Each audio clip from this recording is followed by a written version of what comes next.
Anyway.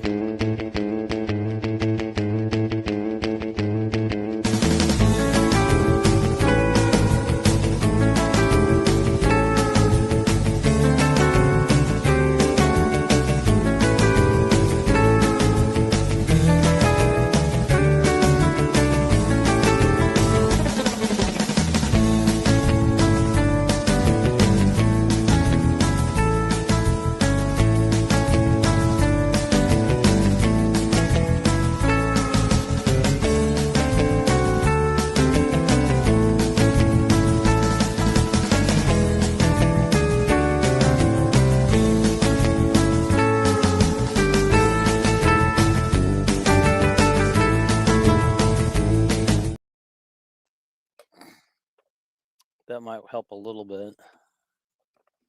Hi, everybody. We are live with a mystery host. We have used AI to make his voice sound like Dean, but can you guess who it is?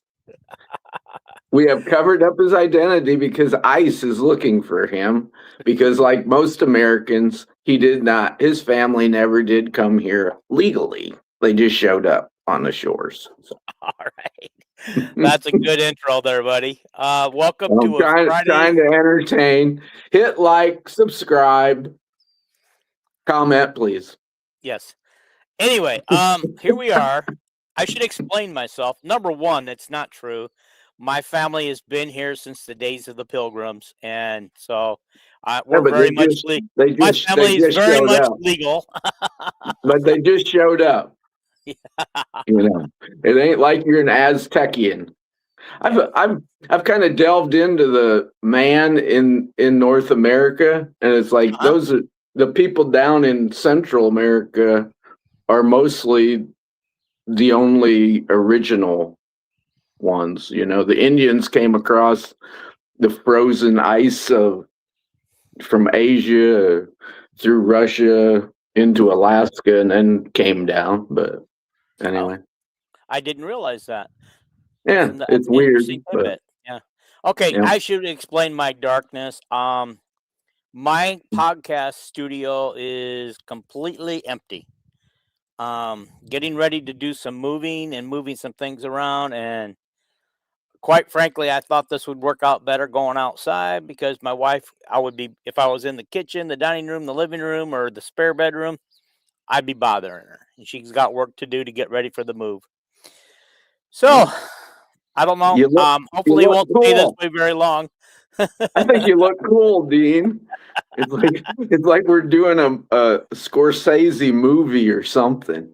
You know, you're the Godfather. So I'm the Godfather. All righty. Well, we had quite a couple of great games over the last 2 days. The men the other night winning. I forgot the score, 70-something to 50-something. Yeah. And I usually put that up here on my scroll, but we were running a little late, and I was having issues, so I just went ahead and got us on here. And then the women's last night come from behind victory, and they win 82-78. Thrilling. Where should we start? So we got two games to talk about, and then we got two somewhat previews to talk about. And you want me to give the news first, or? Oh, as always, buddy. Okay. As always. Got two big news things. Mm-hmm. You know, the big report from Scott Docterman on Big Ten financing came out. And boys, UCLA, Rutgers, and Maryland are losing a lot of money, you know, because they just don't, Rutgers and Maryland just don't sell tickets for football. You know, they get the media rights, same media rights deal about. I don't think UCLA quite gets the media rights deal that everybody else does, but maybe they do. I thought they had to take a little less for a few years to join the Big Ten. But those three teams are like losing a lot of money. You know, I mean, literally losing like $500 million over the last 5 to 6 years. Can I interrupt you there for just a second? I thought Oregon and Washington, because they came in late, agreed not to take any revenue for so many years. I don't know. That's why I said I'm not sure. But Okay. I thought maybe the California schools got a full California schools deal. are getting a full share. Yes.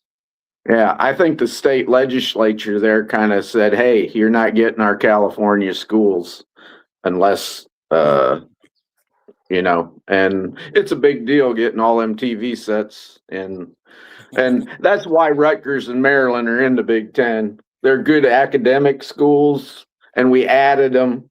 You know, Rutgers is sitting there with literally probably 50 million TV sets in the In New the New York, York, New Jersey, area. Jersey, Yeah. and right across from New Jersey is Pennsylvania.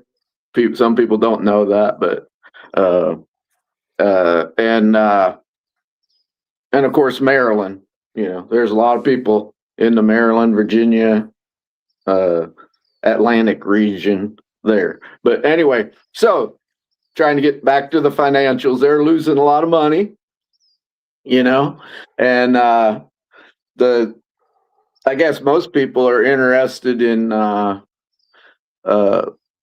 it's like Ohio State made an extra $60 million just by having more home football games this year, which I would almost tell Iowa, you know, hey, you know, it's great. Keep it up with as many home games as you can get. I know we got to split home and away with Iowa State, you know, but the interesting thing about Iowa was that Iowa only, even though we had almost no attendance for men last year in men's basketball, they made money because of TV contract.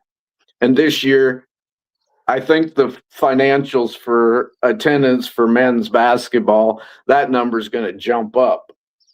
You know, they had the lowest attendance last year in 60 years at Iowa in men's basketball. Mm-hmm. And this year, of course, we watched, there's no more 4,000 crowd. You know, we know we had more season tickets sold than 4,000. That's how many people were showing up. And even though the women, and of course, football makes a lot of money. You know, Kirk don't spend a lot of money, you know, on recruiting and stuff like that. And men's and women's basketball spend a load of money on recruiting because that's the way basketball is. You got to go to all these AAU tournaments to make the recruits. Placate all the recruits in California and all over. You have to go watch them play in AAU tournaments. Assistant coaches do. Got to babysit them, you know, and that costs a lot of money. And but anyway, the women lost a lot of money. The basketball program did. I think I read where they took in, I don't know, 4 million and they spent like 7.5 million. So they lost 3.8 million, something like that. And people say, well, how do they do that? How do they do that with selling out? And Doctorman explained that the women's tickets are so cheap, for one thing. And he said Iowa administration, which I think is stupid. They're afraid to raise the ticket price. That some people, then they won't have sellouts. Well, I'd at least raise the ticket prices $5 a game or something, you know. And also, Iowa had a big jump in income when Caitlin was here because of the secondary market. Secondary markets would get a hold of Iowa season tickets and resell them, you know. And when Caitlin was here, some seats near the court would bring $2,000 for a big game. Nolan Ryan would buy them or something. And Iowa, the university always got a cut of that second sale, you know. And they're not getting anything like the resale is like nothing now. There's no big jump. Can I ask you a question on those tickets? You know, you mentioned the celebrity paying big money for a good seat. What about all those people, like let's say on Caitlin Clark Day, that all those celebrities they invited to come to the game on Caitlin Clark Day? Did they have to buy their seats, or did Iowa just give them? Because there's lost money right there on giving them seats that they didn't pay for. Yeah, a lot of them celebrities that came in, like Nancy Lieberman, Cheryl Swoops, when they were breaking Cheryl Swoops's record, and I can't remember the other girls that they were breaking their record. If they would come to watch their record get broke, or all them famous girls basketball players came. No, they did not pay for their seats, but they also didn't sit in regular seats for the most part. They probably sat in press row, sat along the chairs right up by the bench close. They probably didn't use a season ticket. But anyway, that's the economics of women's sports until they get their own TV deal where, and I don't know when that, because all the TV deals have been signed like for the next 8 years already. It's like the WNBA should get a lot bigger TV deal with Caitlin Clark playing, but they sign contracts that are not 2-year deals; they're like 8-year deals. So that don't work. But anyway, that was the economic report that I thought was very interesting that, I was like almost $1 million less in ticket sales than they were when Caitlin was here, just because of the secondary market and all that stuff. But even when Caitlin was here, the team still lost $2 million a year. Just because all the costs of having a team and no TV rights deal. That's the big deal. Any comment, Dean, or No. I just want to say real quick. Did somebody put up a team comment? Got a comment, and Yeah. I just want to let him know we're going to get to that comment. That's a great question you had. Big Ten coach of the year. Women's basketball. We're still working on the news right now. Okay. Thanks. I just want to let him know what's going on. Did you want to make any comments on Big Ten financing? It's very complicated. Now, of course, schools have to give, by court order, Iowa has to give $21 million to the players. Yeah. So that cuts down on profits too, unless people donate to the flight or other donors. We can talk all about paying Kirk and Jan too much money, but that's all paid by donors. Yeah, that is. Yeah. By the way, Kirk's salary is probably low compared to his camaraderies. He's in the lowest. He's in the bottom half of the Big Ten now. He used to be at one point he was the number one paid coach in America. That was when back in 2005 and everything, when every NFL team and Penn State and everybody was wanting him. And it was great that we kept him. And Kirk also, like I said before, Kirk has about the lowest recruiting budget of anybody in the Big Ten, because Kirk ain't crazy. He don't offer 500 guys. He offers guys that he wants, that he vets really well. And he offers a lot of kids from Iowa that end up being Cooper DeJean and Riley Moss and stuff like that. You want me to move into the last news thing? Yeah, go ahead. Okay. The NFL draft. And anyway, they're doing their combine now. Max Llewellyn and Shire did theirs yesterday. Max Llewellyn did okay. He's 6'6". I didn't know he was that tall. Weighs about 260 pounds. And he just tested okay. But his tape's really good. He'll get drafted. Shire tested great. He's tested in the top 1/4 of the history of NFL linebackers at the combine.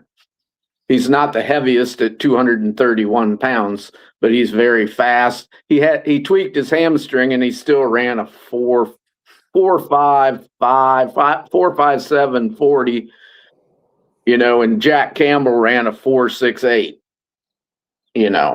so he was much faster than Jack Campbell. Of course, Jack Campbell's 6'5" and weighs 255 pounds. He's bigger. And Shire was great on vertical jump, and He's just a great athlete. He just doesn't have him and Llewellyn are both guys that have only started 1 year at Iowa. So they didn't have the tape. Llewellyn was a very good third defensive end his junior year. But Shire and him will both be NFL players next year. The other guys haven't been tested yet, just measured today and stuff. They're running their fort, like Drew Stevens, TJ Hall, and Nwampa. Today's their day. By the end of the day, you'll have their 40-yard dashes and stuff. And the teams really like TJ Hall's tape, which we all did this year. What a great jump he made. Stevens will be one of the top 2 kickers. Sometimes no kickers drafted, but he'll probably make a team, I would think. And NFL teams like that he's kicked up north in the cold weather and the cold winds up here. And be interesting to see TJ Hall's. By the way, he has a lot bigger hands than Nwampa. They measured them today and their height. Nwampa was between 6'2" and 6'3", and people were guessing on 3 what Nwampa would run for a 40. People were guessing like 4.6 something or something. I go, hell, he'll run a 4.5 40. I think he's fast.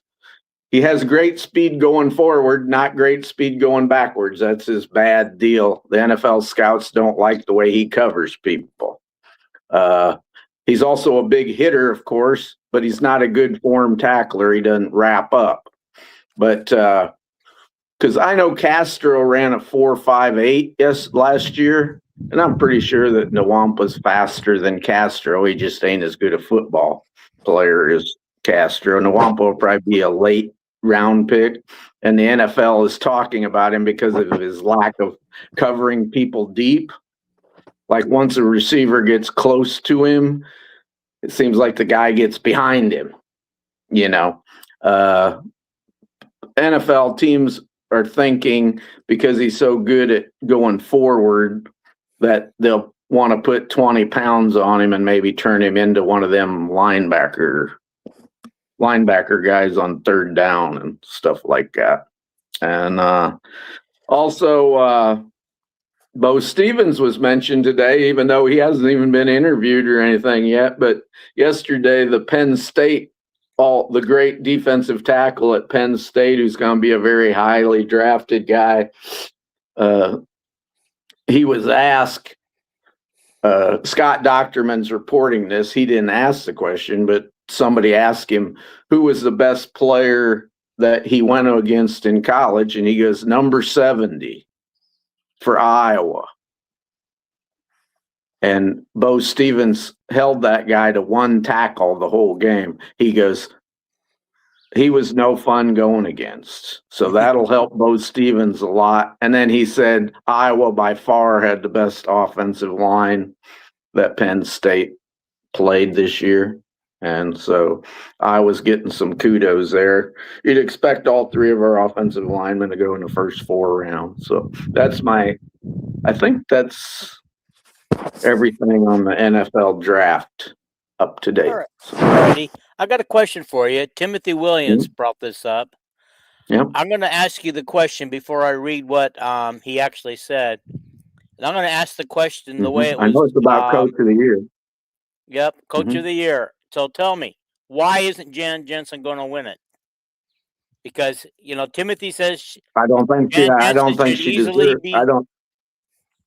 Let me read this. You want me to answer the question? Okay. No, I'm going to read this to you, then you can answer it. Yeah. Jan Jensen should easily be Big Ten Coach of the Year. Iowa wasn't even a top 5 in the big preseason rankings. And now not only is Iowa going to finish 2nd seed in the Big Ten tournament, they should be a 2 seed or most likely will be a 2 seed in the NCAAs. Okay. The Big Ten will not announce who finished 2nd, 3rd, 4th. They'll just announce who the Big Ten Coach of the Year is, and the two leading candidates, and they are the ones that should be the 2 leading candidates, is the Minnesota coach, who doesn't have the talent and she's right up there, right with Iowa in the standings, a game behind, I think, right now. She probably end up a couple games behind, but the one I think's going to win it is the gal that had a team like the 1975 and 1976 Indiana Hoosiers. Bob Knight was Big Ten Coach of the Year both years that year because they went undefeated. The UCLA coach is going to win it. She and UCLA's got a really good roster, but Iowa's got a really good roster too, which we know.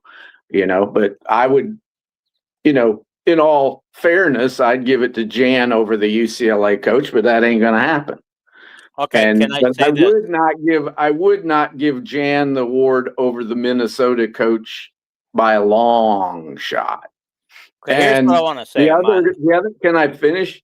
Yeah. The other coach that deserves it, at least even with Jan, or maybe more, is the gal that lost 4 of her starters and still is finishing up right there with Iowa in the standings. The Maryland coach. She's such a great coach, and her roster was devastated. That's why we beat them, because why don't you take Iowa's 5 best players off the team?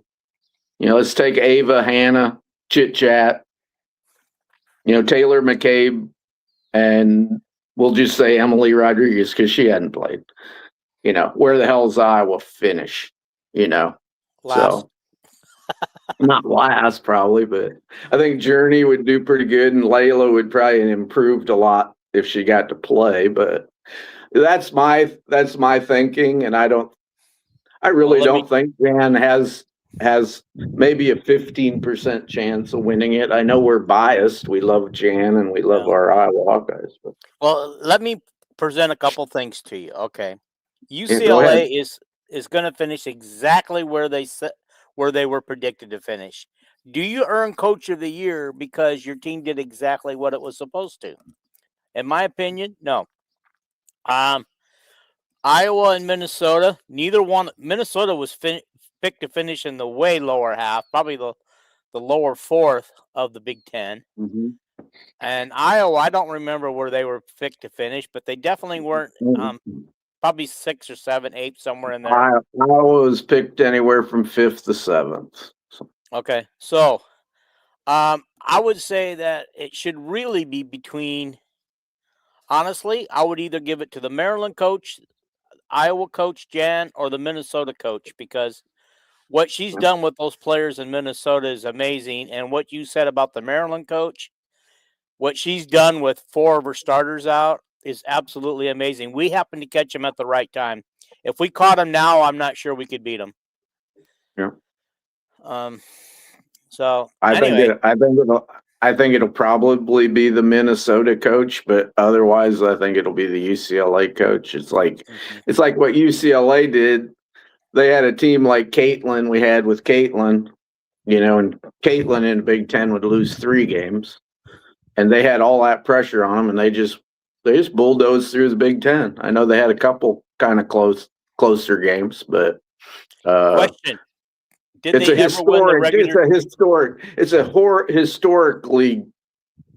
historic season in Big Ten history is what UCLA has. How many teams ever go unbeaten? Caitlin never won. Caitlin's great teams. I know we got to the championship game, but we never won an outright Big Ten title with them. Well, that's what I was going to ask you. Just tournament titles. We won back-to-back titles with Caitlin Clark. Tournament titles, but we never won an outright title because we'd always screw up somewhere along the line, like we'd lose to a Nebraska when we shouldn't have.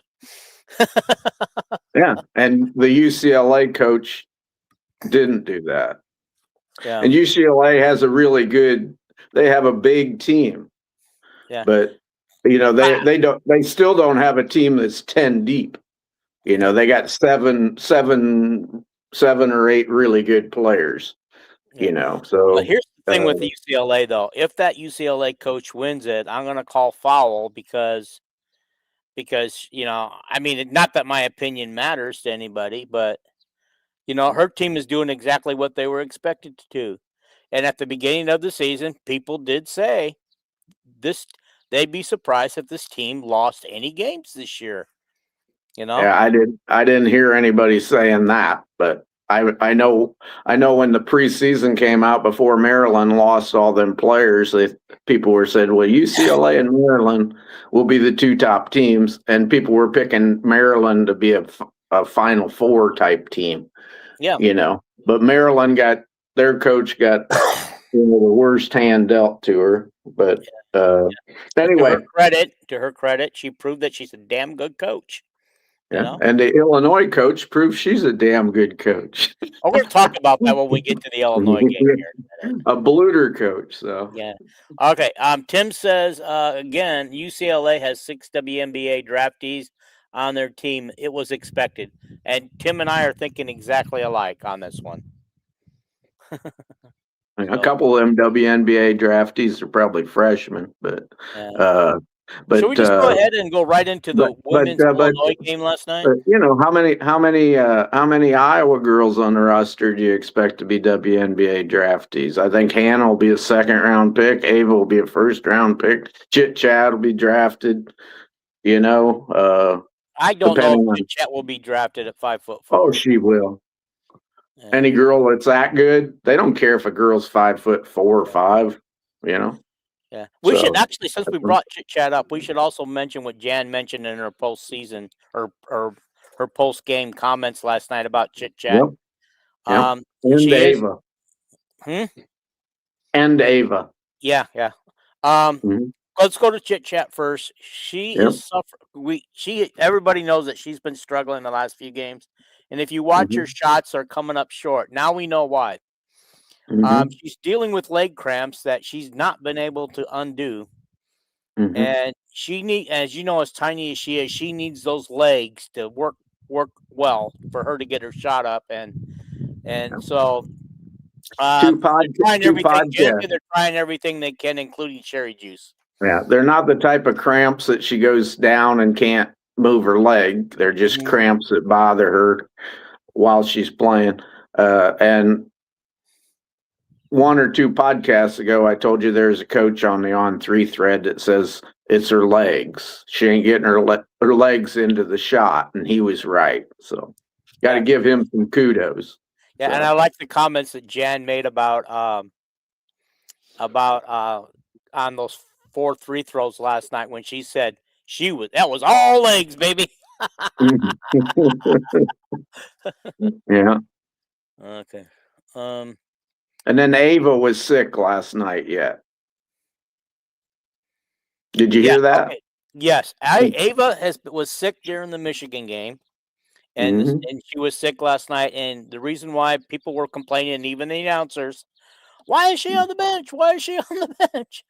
Because Jan noticed that she was getting a little winded and, as they were saying, laboring to get up and down the court. So she had told Ava before the game that they really needed her. They knew they were sick, and she said if she could, she would give her some blows during the game. And then with about 8 minutes to go, she had Ava sitting at the scorer's table to check back in, and she couldn't check back in because Journey Houston was at the line twice. Yeah, and she couldn't check back in. But Jan, I got to give Jan credit. This is her second year as a head coach, and she has improved 1,000% in her decisions. And she noticed playing defense, we're a hell of a lot better with Journey Houston in there guarding perimeter players than with Ava Hayden. And that's why she told Ava, hey, come sit down, because Journey's carrying us right now, especially defensively. And that we cut Illinois down to like 1 or 2 3-pointers. They were hitting 100%, and they kept hitting 100%, but they weren't getting them because we were guarding them, and we quit playing that stupid 2-3 zone. So and to Kylie Feuerbach, I mean, everybody who's complained about her all year, not being in the lineup. I think they're starting to realize now how valuable she is. But they should have realized that 2 years ago. I know it. But that's the way fans are. Yeah. But to her to take that foul last night, and Illinois fans calling in and saying that wasn't a foul. It most definitely was. It was the most blatant moving screen ever. And then one guy on 3, he's kind of a dipshit.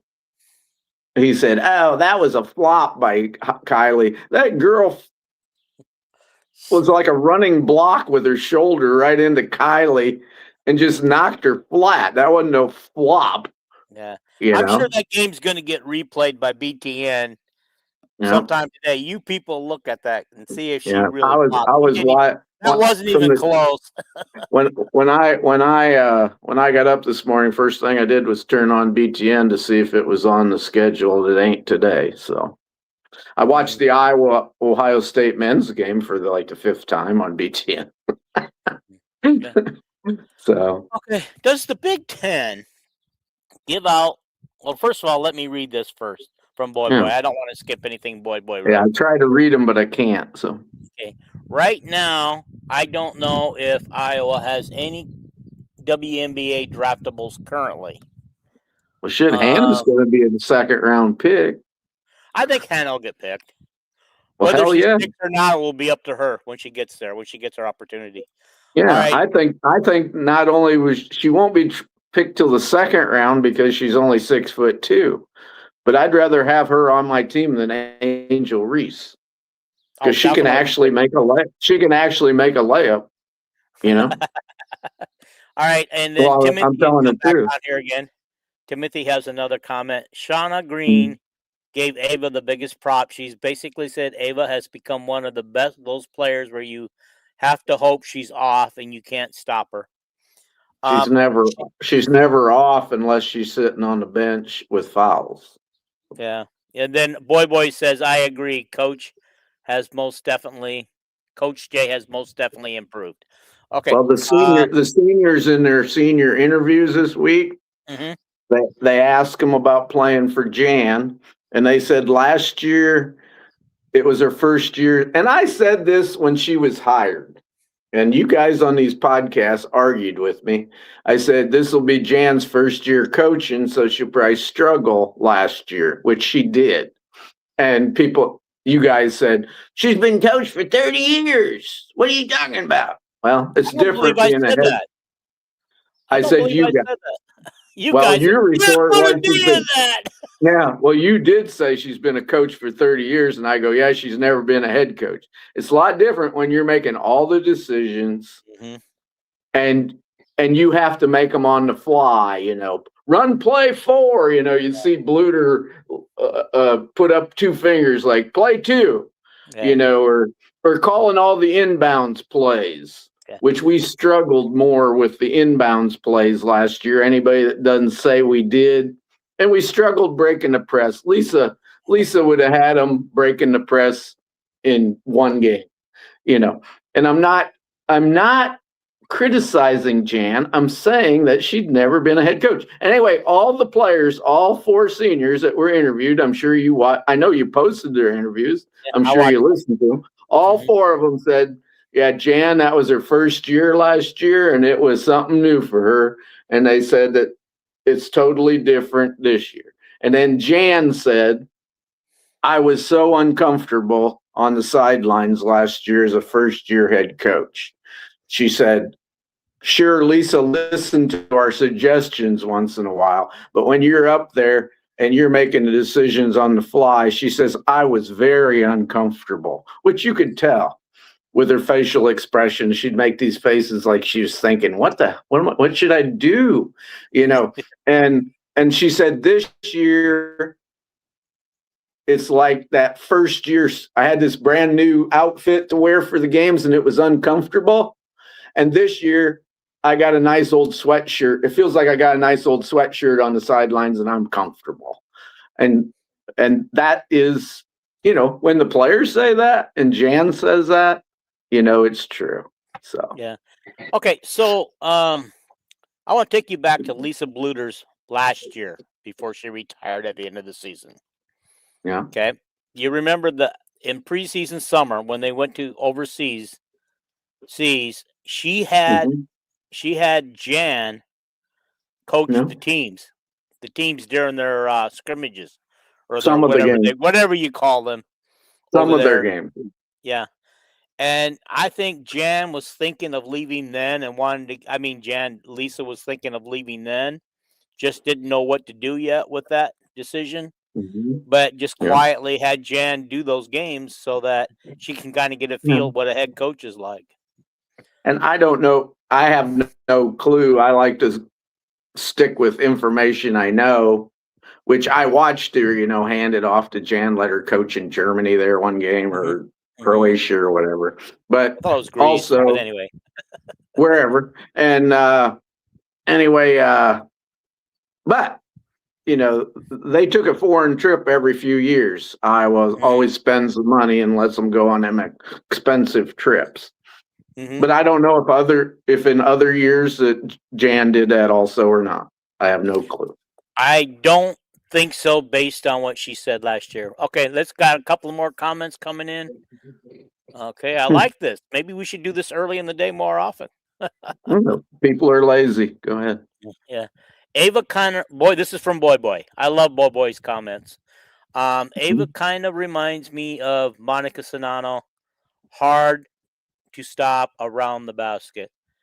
God, I was thinking she was more like Megan Gustafson is my comparison, but I could be wrong. I think Ava has the way Megan played at Iowa when she was here, that Ava has more potential than Megan did even. I know Megan was player of the year, but Ava has at this stage in her career, has a better 15-foot shot. Yeah. And Ava really runs the court well. She jumps really well. Way better athlete than Monica Cesano, and taller. I think Cesano was probably 6'3", and Ava's probably between 6'4" and 6'5" in there someplace. The one thing I want to say is Megan Gustafson nor Ava had Caitlin Clark dishing them passes like Sonano did. Sonano really benefited from Caitlin Clark. Yeah. Do I think she would have the same type of seasons if she wasn't playing with Caitlin? I don't think so. I think Ava's development's on the same way that Cesano. Ava's in a lot better shape, a lot stronger this year than she was. And if you watch Cesano, she was not in shape at all when she came to Iowa, and it took her till her third year to be where she could run the court all day and all that stuff. But all right, Timothy Williams says they were winning those games 100-30 though. I don't know how much that actually helped, Jan. Want to comment on that? I don't know what games he's talking about. 100. I don't think he means by literally score 130. And I don't know what season he's talking about. I think he's referring. I would think he was referring to last year when we play the weaker non-conference teams. The non-division power teams. And we were, basically we would score 100 points and they might score 50 on us, 60, maybe 40. Yeah, and I think he's talking about those teams. Iowa always has those type of teams in the non-conference, but we also have them games against Drake and Northern Iowa that are always close.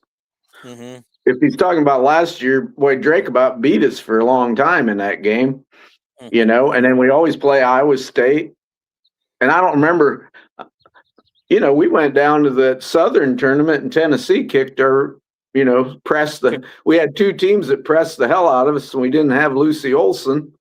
Those games weren't no blowouts, and I think we lost to Tennessee, didn't we? So. Oh, okay. Wait a minute. Okay. Timothy has come back and he said he's talking about those games that were overseas. Yeah, I don't think that really helps them that much when they're blowing those teams out. That's like them coming playing against me. I'm not going to probably do much against even the girls if I put together a team of 5 guys I could find. And But yeah, no, you're right. I don't know how much that helps as much as I think it's more of a bonding trip, but you got to play some basketball games to make it legit. And And so, it's introducing new teammate, new players to the roster. You know, whoever they are were, they are they it's allowed to like go on it's those like summer trips? I don't remember who went, but I know one thing. It was a trip to try to find Cesano's replacement, and they were trying to use O'Grady and Edinger as the posts with Hannah as power forward, and they found out that, and they kept doing that the first few games of the season. Lisa did her last year, and then they finally gave up on her name wasn't O'Grady. What was her name? The uh, Goodman. Good. Yeah. Goodman, Edinger, and O'Grady were the three posts they were trying to make into their posts, and then finally they kind of gave it up and went to Hannah in the posts, and that Yeah, took that was the that year didn't. they moved Molly Davis from sub off the bench to starter. And they moved, and then they had the bright idea of having Caitlin learn how to post up. So they lost a game or two early in the season. Like, was it to Kansas State for like the second season in a row? Yeah, but they got Lost that to one them. back. They got that one back later in the season. Well, I know that, but Jan said that was a dumb idea. Not Jan, but Lisa. I listened to everything the coaches say, and Lisa said, "Yeah, we were trying to, because Caitlin was such a tall point guard. We thought, well, we'll post her up some with her back to the basket." It's like, yeah, that kind of ruined the offense. You lose a game 59-58. Yeah, let Caitlin shoot some threes and bring the ball up the court. All righty. Well, let's actually get to talking about the game that was last night. I mean, since we're talking women. Yeah, let's stick with the women and get that game. Talk about the game last night and then the next one. Yep. So, okay, Ava, 16 straight double doubles. Last 5 games or last 4 games, I can't remember. What's his name? That podcast you send me live every day on the air. Matt Razzano. Yeah, he talked about Randazzo. He talked about, and I didn't have a chance because I was driving when I was listening to it, but her points that she scored in the last 5 games, all of them are great games. And last night was a career night for her. And the game before her was kind of a career night too. Yeah. And she was sick at both games. It's like saying, Ava, why don't you come sick to all the games? Yeah, the first game that she was sick at, that she scored all them points, she only made 1 out of her first 6 baskets in the first half, and she didn't have hardly any points in the first half. But she scored like 24 in the second half and made her last, 6 buckets of the game, And then last night she only played 23 minutes with 28 points. That's like, holy cow. Yeah, she's scoring more than a point a minute. Yeah. But, it just seems like, oh, my God, every time she was around the rim and the ball, it's like they couldn't stop her. Yeah. We should talk about Illinois. Everybody. Illinois. Yeah, everybody, but everybody Illinois on our team and Illinois.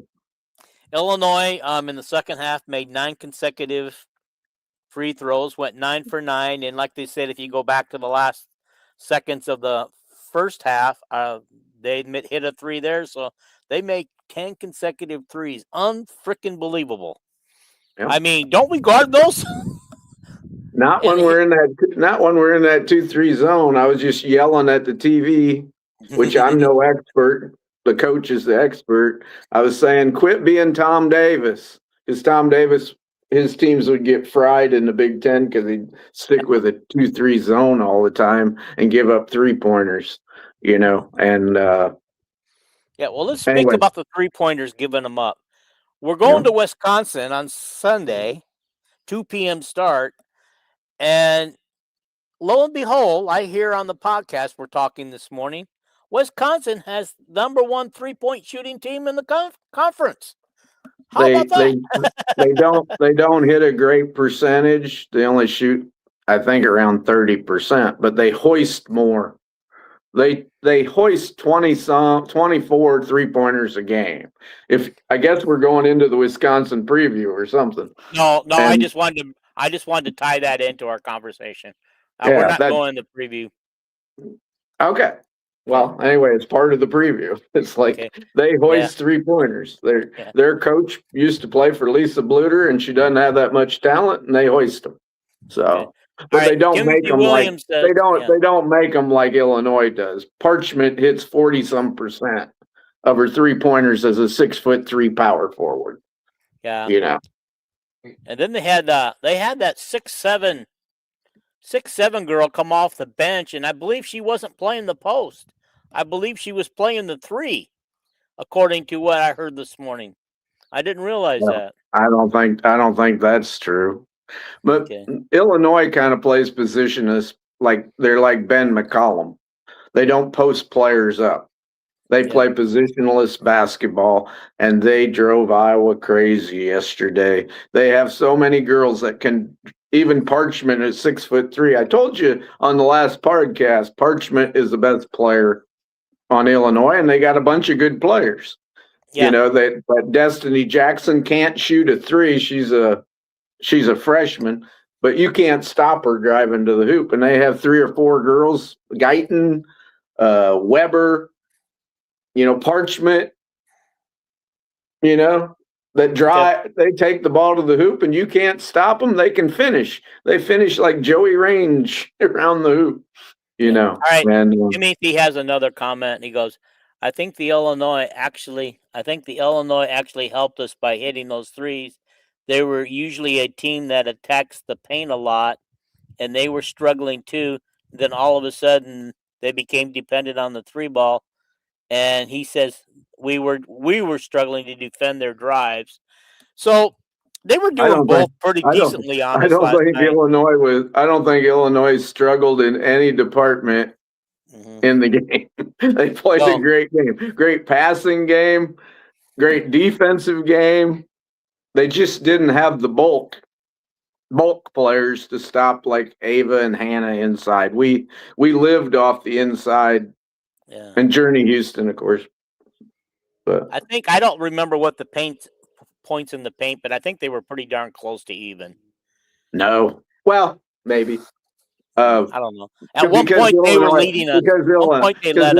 And we were goddamn lucky last night because Illinois, Destiny Jackson, Parchment, a lot of them gals that drove in there and made them incredible finishing shots for 2 points. There was a lot of them that they could have blew a whistle and been a 3-point thing.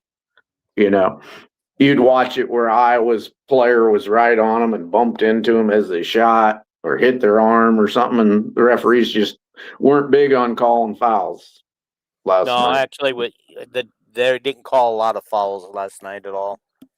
I'm just glad that they called the last one that they did. Well, that was pretty obvious. It's like Kyle Huseman, who was the guy that was on Randazzo you listened to this morning. He's on 3 reporter. Does a great job on recruiting and goes to – well, they don't get to go to every game because they're not the Des Moines Register. They don't have money. But he said that the officials got about every charge wrong in the game, whether it was a charge into Illinois player or Iowa or Illinois charging into us. He said, boy, they sure didn't get the charges right, No, they did not. That one against Journey Houston at the end of the 3rd quarter was ridiculously bad. But that was so obvious. But I guess they can't undo it. They were just looking for the time on the clock. That's right. They couldn't decide. They weren't going to undo that foul unless, of course, like the announcer said, the only thing that was going to save it is if the foul had occurred after the sound of after the clock went out, which it didn't. They clearly had a lot on there. Yeah, the referees can't get every call right. Like there was a call where they called a foul on somebody at Iowa where we obviously just blocked the shot. And they called us for a foul, but they can't get every call right, but I didn't have any problem with the officiating last night. So I wanted to go. They said that last night on the announcers. By the way, the announcers were decent except for one point in the game that I really have a complaint about, and I put it in our text last night. Do you know what I'm complaining about? Not really. Okay. It's Callie Levine, not Callie Levin. Well, yeah, but it looks like Levin when you read it. Yeah, but he looked. Well, she don't play. How would he know how it's pronounced? But it looks like Levin when you look at it, you know. But yeah, that's true. Yeah, I that's didn't think true. that was a big deal. She had 2 steals in about 1 minute. So yeah, you said you gave her 1.5 steals. Well, the first one she got, Hannah actually stole the ball, but and it ended up in her arms. Yeah, she was the ended up actually grabbing the ball, but Hannah played, and I think Callie has a future at Iowa being a defensive player, obviously. So she's pretty decently doing that. She really anticipates and knows the other team. When she was in there was an inbounds play, and she was yelling at. They do a little huddle, and she was yelling at the team. They're going to do this. They're going to do this. And they defended it really well. So maybe she knew what she was talking about. When Jan was asked about Callie Levine, said that she was smart. She knows the play. She knows what's coming, and said she's really impressed that when she goes out on the floor, she's very, very vocal leader out there. And and of course, Jason Hackwell would want us to point out that the Stremlow winning streak is still going. Yep. And Stremlow had her first double-double with 11 assists. That's a lot of assists. I thought it was 11 points and 11 rebounds. Was it 11 assists? Let me look it up. It's 11 assists, which was a career high for assists. It helps when you're throwing assists to Ava and Hannah. Yeah. Okay, you're right. It was 11 assists. The reason why I wrote down 11 rebounds because that's what the University of Iowa official page said. You can't if you go with the ESPN stats, they're exact because they get the final NCAA stats, and it was 11 assists. I thought everybody on both teams played great. Yeah. Guyton played great. She had one bad pass at the end of the game, but to me that was not her fault. You had the player posted up against Journey Houston inside. The player had height. And who the hell would have expected Hannah to drop down? Her gal was at the top of the key, and Hannah come charging down and did a deep dive down there and intercepted the ball. And the Illinois coach was really chewed Guyton out on the sidelines. She goes, I'd like to have a point guard that can pass the ball. Like that. Yeah. And that was Guyton's only bad pass the whole game. That would have pissed me off. But I understand coaches. That's the way they coach. But she scored. Let's talk about her night last night. I just want to point out, we got very lucky on that play because Parchment was wide open for a 3-pointer at the top of the key. If they had just swung it up there because Hannah totally left her, oh my God, it had probably been 11 out of 11 straight threes. But yeah. All right. Illinois shoots the least amount of threes, but they shoot the 3-ball efficiently. Once Illinois started hitting the 3-ball, they had no balance in their offense, and it was a 3-ball or nothing in the second half. I don't know about Green that. Isn't okay. No, we just talked about Shauna Green. I want to say something about her too. Shauna Green is aggressive on the sideline. She chewed Guyton out badly after the turnover, which you just said. I always knew she was pretty aggressive on the sidelines, and that was wild. I knew that. I know exactly what she said because On3 put up the video of her yelling on the sidelines, and you could read her lips. Why don't I have a point guard that knows how to pass the ball? It was pretty mean, but that's the way you coach.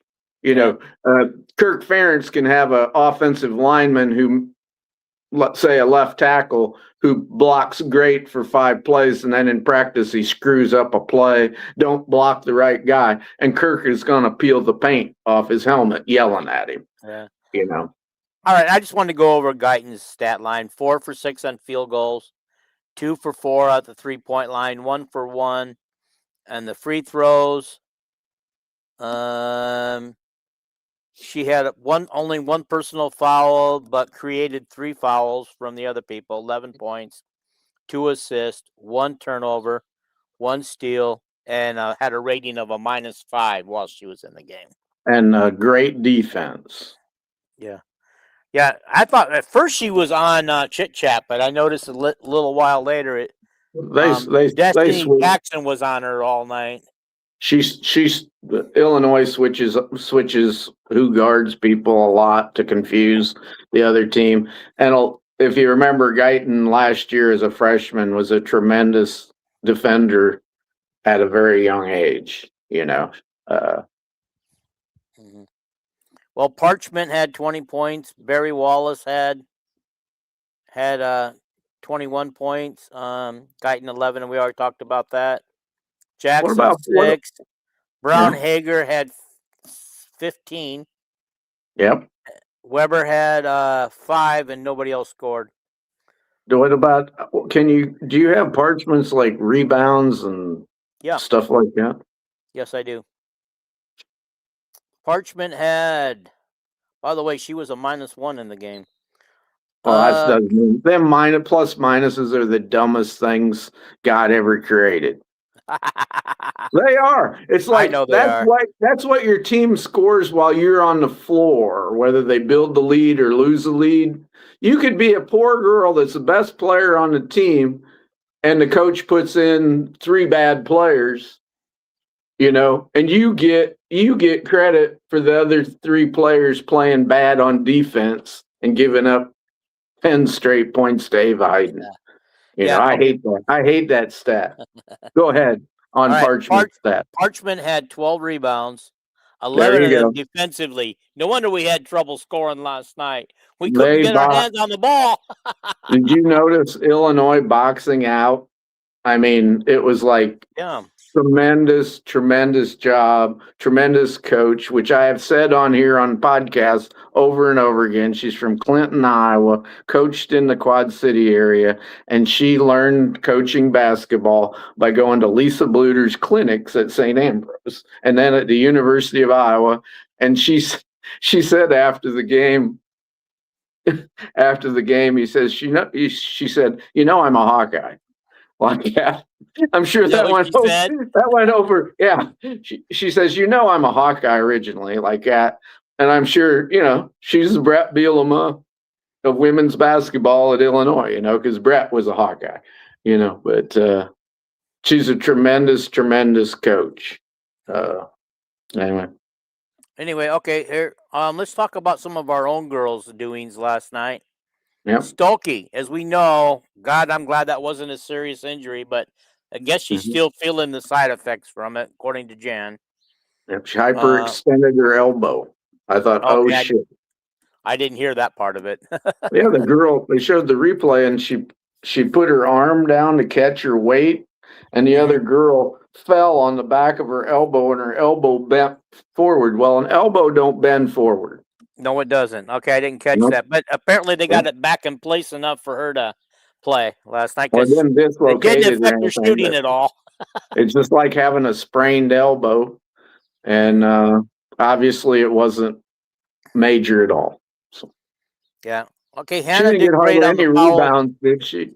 Yeah. Hannah had 18 points, 5 total rebounds, all of them defensive. She only had 2 fouls last night, but she drew 5 fouls. I don't usually read that stat, but I decided tonight. Yeah. Okay. And Hannah was 4 for 6 from the free throw line. That means her percentage is higher than the 56 that they kept promoting last night. But I kept saying Hannah's free throw shooting has improved so much over the last half of the Big Ten season that that 56% is from previous in the season when she was really struggling. because they have to add it all together. But I bet you if you would just do the last 10 games, I bet she's over 60.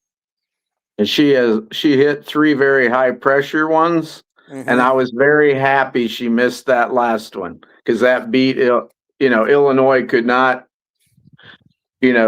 set up anything. They had to rebound it and take it and dribble and shoot, but Hannah, historically, she'll shoot 55% free throws. And then we get to the Big Ten tournament, like Caitlin's last year, Hannah got to the Big Ten tournament and hit 12 out of 13 free throws. And then she hit her free throws in the NCAA tournament. She shot like that year. I think Caitlin's year, she was hitting like 70-some%. Just the last part of the season. Okay. All righty. She might have got her in them last, because we played like 5 NCAA games, maybe 6. And then we played 3 Big Ten tournament games. So there's 9 games. And then she hit her free throws in the last game or 2. That's 11 games. She might have raised her percentage up to around 70%. But it was 55% the whole year. People were complaining, But yeah. Well, here's that. Well, I thought we really did good on. What's that? How many steals Hannah have? Played great defense. Hannah is credited with 2 steals. Just 2? Okay. 2 steals and a block. They gave that one to Callie, which Callie's the one that actually got possession of the ball. So yeah, 4 assists. But yeah, I just like free throw shooting 4 for 6. I'll take that every time. Hayden 2 for 2, Strimlow 1 for 1, Wright 4 for 4, despite not having her legs with her. Yeah. And she had 0. I think she had about 0 points in the game until she hit them 4 free throws at the end of the game. Those are her only 4 points. I hope that she gets this figured out. But now that I understand what's going on with her, it makes me feel a little better. Houston was 1 for 2. Addison Deal was 1 for 1, and Hayes was 1 for 2. Hayes' stat line, she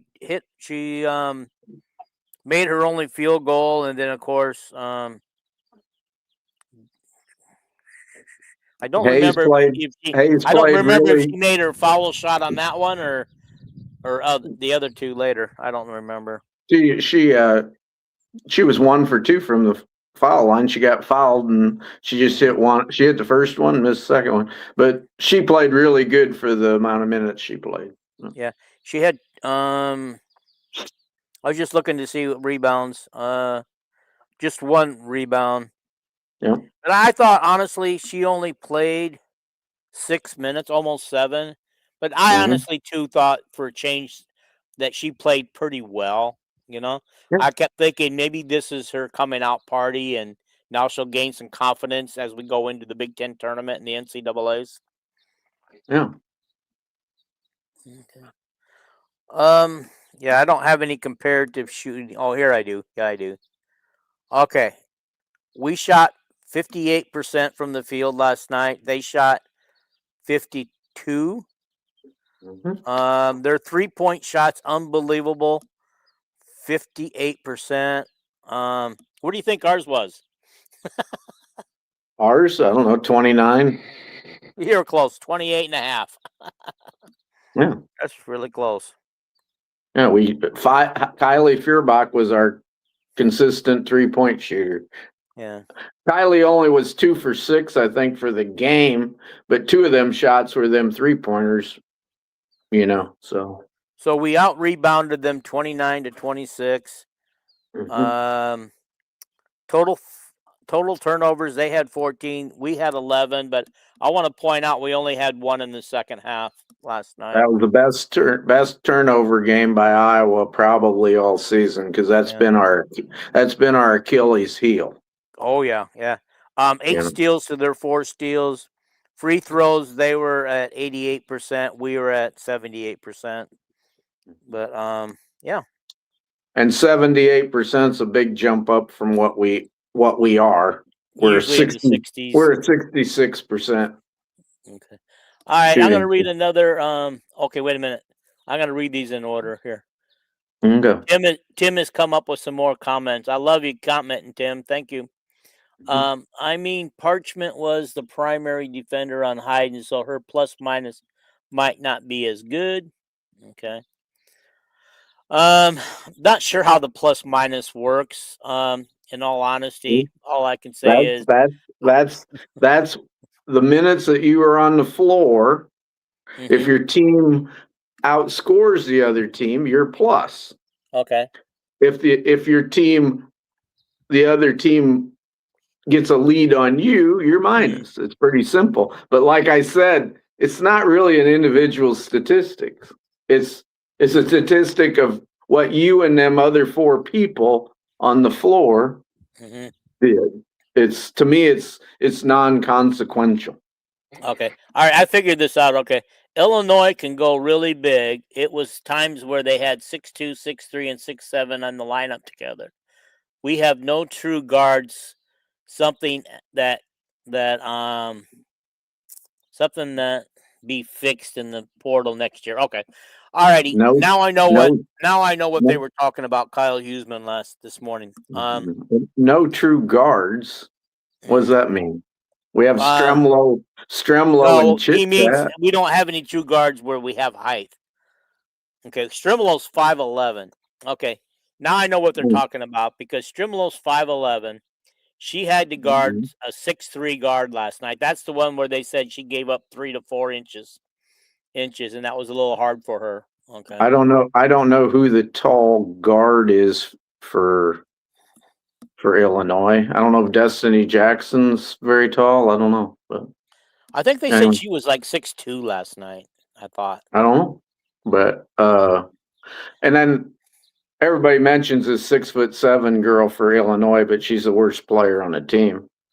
You know, who cares if she's 6 foot? Who cares if she's 6'7"? They're actually a pretty small team as far as, you know, Parchment's 6'3", but she's not a post player. She's kind of a wing, really, you know, and not very physical. But boy, she was either coached very well in high school or at Illinois because she boxes out, she gets position, and she's got great hands as far as trying to rake the ball away from people and stuff like that.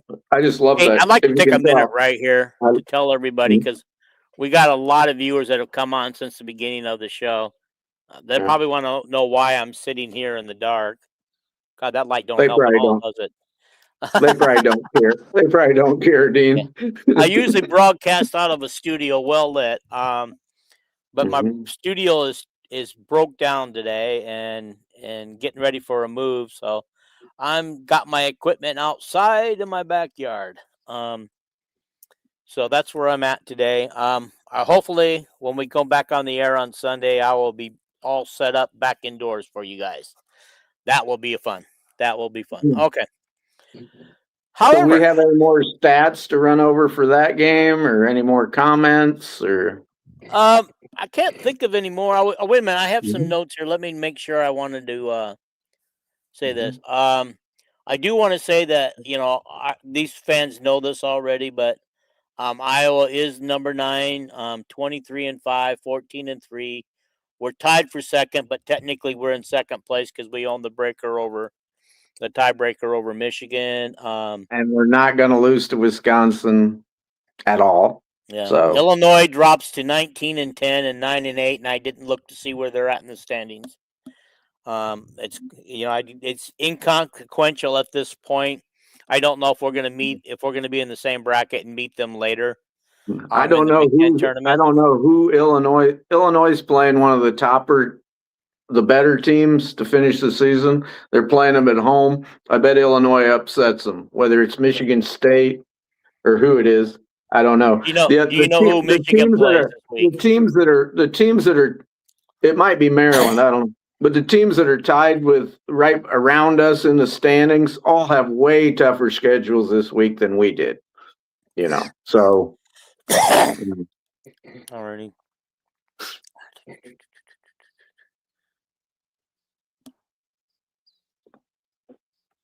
Who does Minnesota women play in basketball this week? I don't know. It might be that they might be going to that might be the game that's going to Illinois. And I just looked at it and I thought, Illinois is going to win that game. You're right. So. They play and we'll know. We will know by game time if Illinois who won that game, Illinois or Minnesota. It's inconsequential because we can't drop below a 3 seed and Minnesota can't get above a 4 seed. I don't think. How would we even drop below a 2 seed? Oh, if we lost. Okay. If we lost and Michigan won again.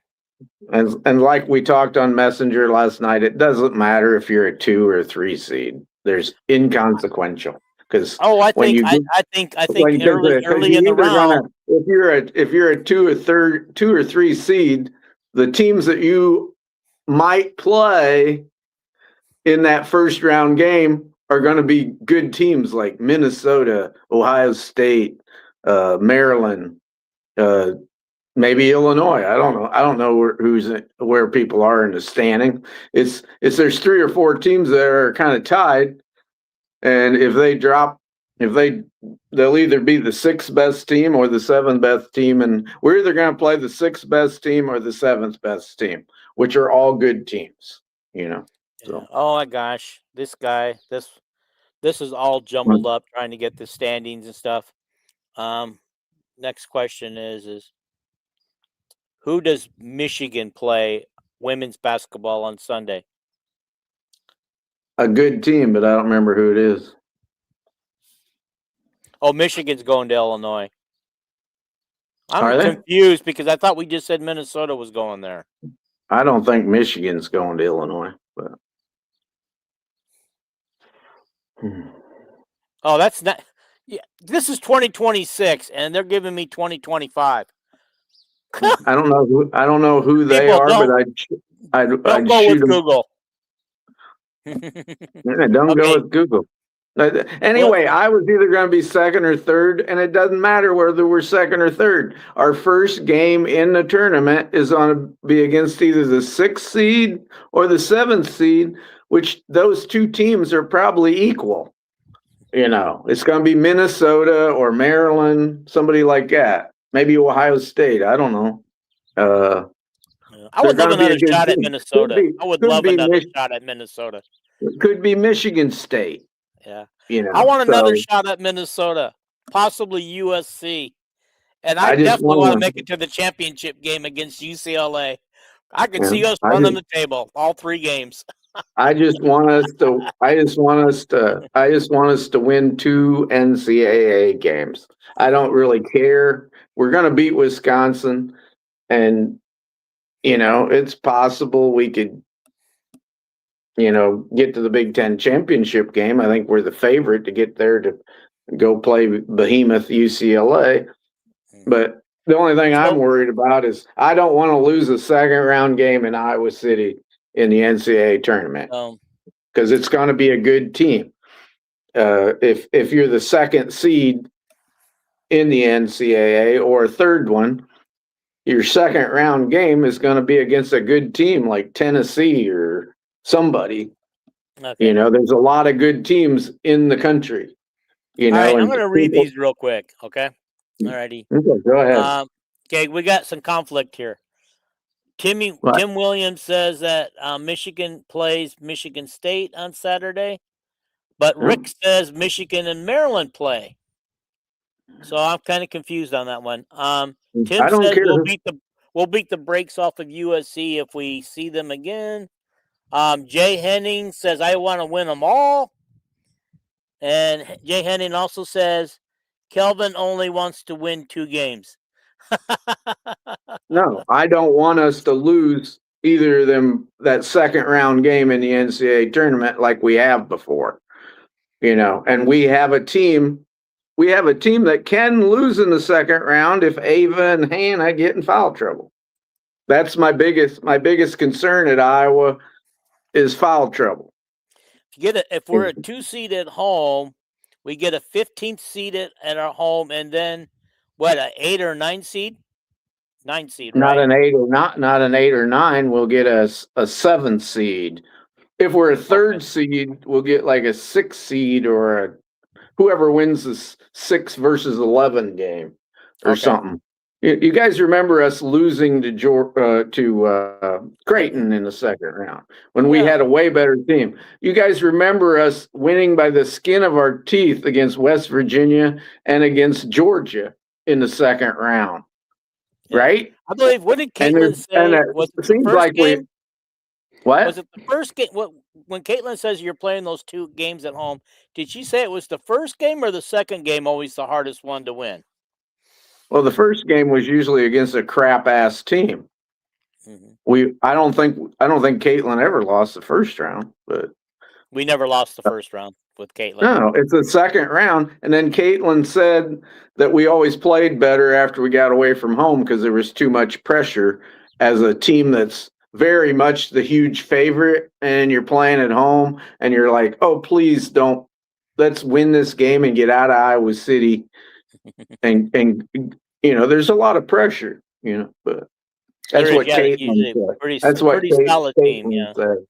Well, are we ready to move on to the men? Do you have any closing comments on the women? Well, no, I just wanted to say that when we play Wisconsin, that they have a one big girl who gets a lot of offense, a high percentage of offensive rebounds, and they shoot an ungodly amount of 3-pointers. They don't hit them at a high rate. And again, we're playing a Lisa Bluter coach. We're playing. Oh, yeah, we did talk about the preview. We need to preview this game. Okay. Well, anyway, we're playing against the former Miss Becker, Lisa Blacker's sister, who played at St. Ambrose for Lisa Bluter. And she's a tremendous coach. She doesn't have any talent.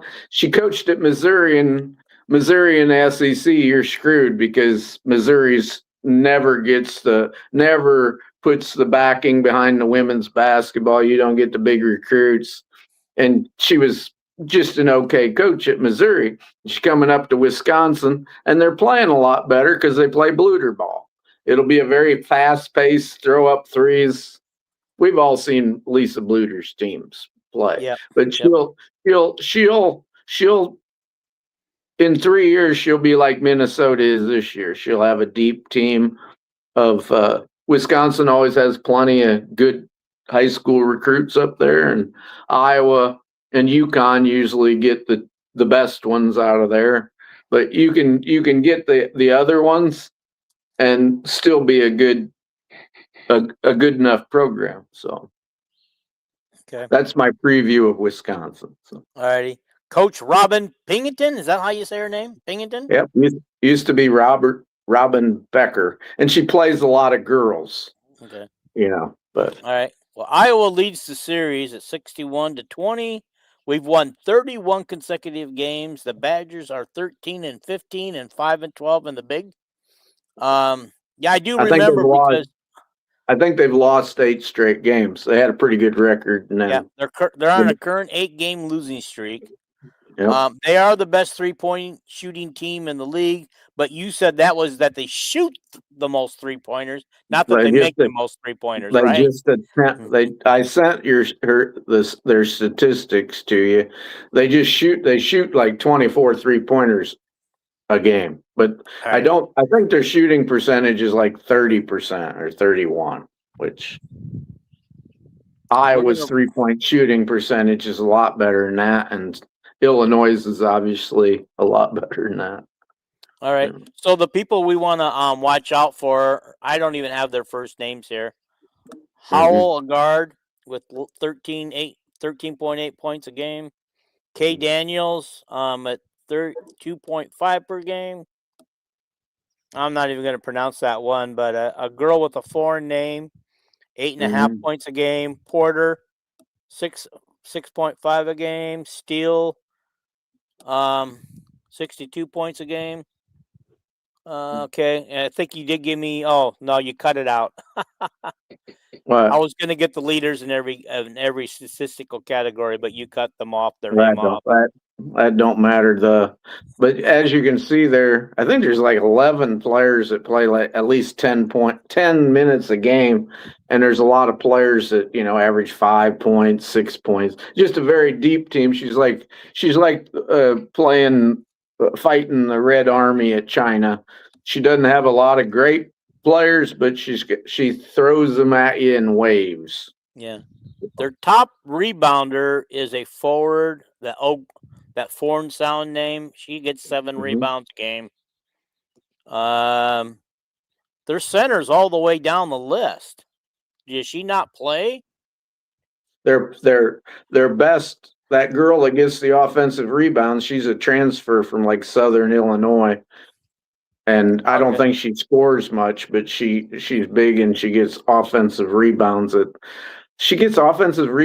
the highest percentage of anybody in the Big Ten. But that's all she does. She just nothing. Well, they're Iva Zezia is a center, but she only plays 12 minutes a game. 5.2 points a game, 2.6 rebounds. So I'm going to guess this forward, whose name I can't pronounce, is the one that gets all the offensive rebounds that you're talking about. The one I'm talking about with offensive rebounds, she just gets the highest percentage of offensive rebounds in the league when she plays. She might only play 5 minutes a game. It's like Journey Houston.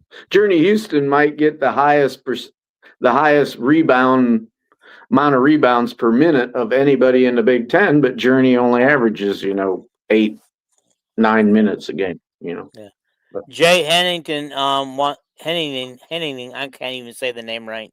I apologize for butchering the name. They want to meet UConn, I guess. Well, I would too. If that probably means we're in the title game, or at least the Final Four game. I want to meet UConn and get their autographs, but I don't think they'll lose a game all year. Yeah, I think like Jan said the other day, UConn's team this year, they could put their keep their starting 5 on the bench and play their second 5, and they'd probably only lose 2 or 3 games the whole year. Jan talked about the girl from Wisconsin that comes off the bench for him, and she said it was down to UConn and us, and she said that she is a great player. I think she was the number 1 player in Wisconsin when we got Stremlow, I think. I could be wrong. Stremlow and Mulaney. I don't remember which one was the higher recruit, Stremlow or Mulaney. Yeah. Okay. All right. I think that's one thing I'd like to point out.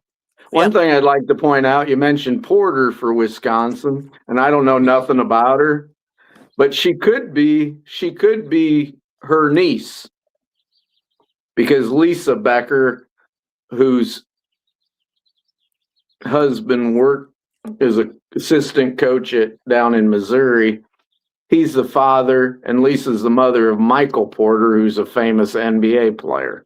So I seen that name Porter there, and I thought, I wonder if that's Michael Porter's little sister or something. So, it's possible. All righty. Let's move into the men's game. Okay. Dang, did you send me any stats on the men's game? Because I don't think I have any. Yes, I did. Okay, let me get it. I sent them. If they're on Messenger, you'd have to scroll up about 100 messages, because you guys kept messaging during the game last night incessantly. So I literally watched. I try to only do it during breaks, by the way. I literally watch the game, and then I come back to it every few minutes, and I'll look, and there'll be several messages. A lot of them I don't really reply to, but no, I only try to write my my thoughts during breaks, but by the time you guys see them, the game is in the middle of it. I know Alvaro had 20 points. Sturts had probably 24. He kind of started the game. Sturts was trying to get his teammates going and didn't try scoring much at the start of the game.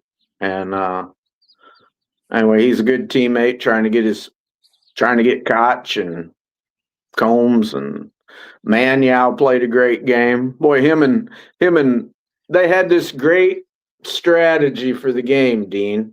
What was that? Every time, you'd have Cale Combs, who's a great defensive player, like guarding Thornton, their best player. And Thornton had scored like 29 points or more, like 7 games in a row in the Big Ten. And he's a great player. And they had Combs on him. But when he would have the ball and start dribbling, we'd pop another guy out and trap him. So he had to get rid of the ball. And I think he had 0 points in the first half. He did. He might have ended up with 8 or 10 because it was blowout time, But he ended up with 10. Him and Manyao is such a great defensive player, but usually it was Manyao or Alvaro if he was in the game. They'd go out there and trap him. And then big guys, when they trap, it's like, oh my God, I can't even see where to pass the ball, And that was a great strategy by Ben, and Anyway, Royal and Mobley did the most of the damage against us. What? Royal and Mobley did the most damage against us. Hitting 3-pointers to start, so. Yeah. Well, our guys, Cam played 22 minutes, 12 points. That's a decent game for him. 5 for 7 field goal. 7 rebounds. You got and only 1 foul. Yeah, I think he even started out the game with a couple free throws, which he kind of struggles shooting free throws, and he didn't miss many of his 5-6 foot shots that sometimes he misses, but he's a very valuable. He's like Kylie Feuerbach, If you don't know anything about basketball, you just think, oh, he only scored 4 points. But boy, can he play defense? He's physical. He keeps offensive rebounds alive a lot of times, tipping them. And anyway, yeah, Koch had only 3 points, 1 for 6 field goal, and 1 for 6 on his 3 points. So that's the only shots he took. But he did have 5 rebounds, no fouls. Question: somebody asked Ben yesterday if he would consider benching Koch, and he actually kind of said yes. He said not without saying yes, I would do it, but he kind of said he's open to a change. Yeah, I think it was Chad, and yeah, it was. He said everything's under consideration,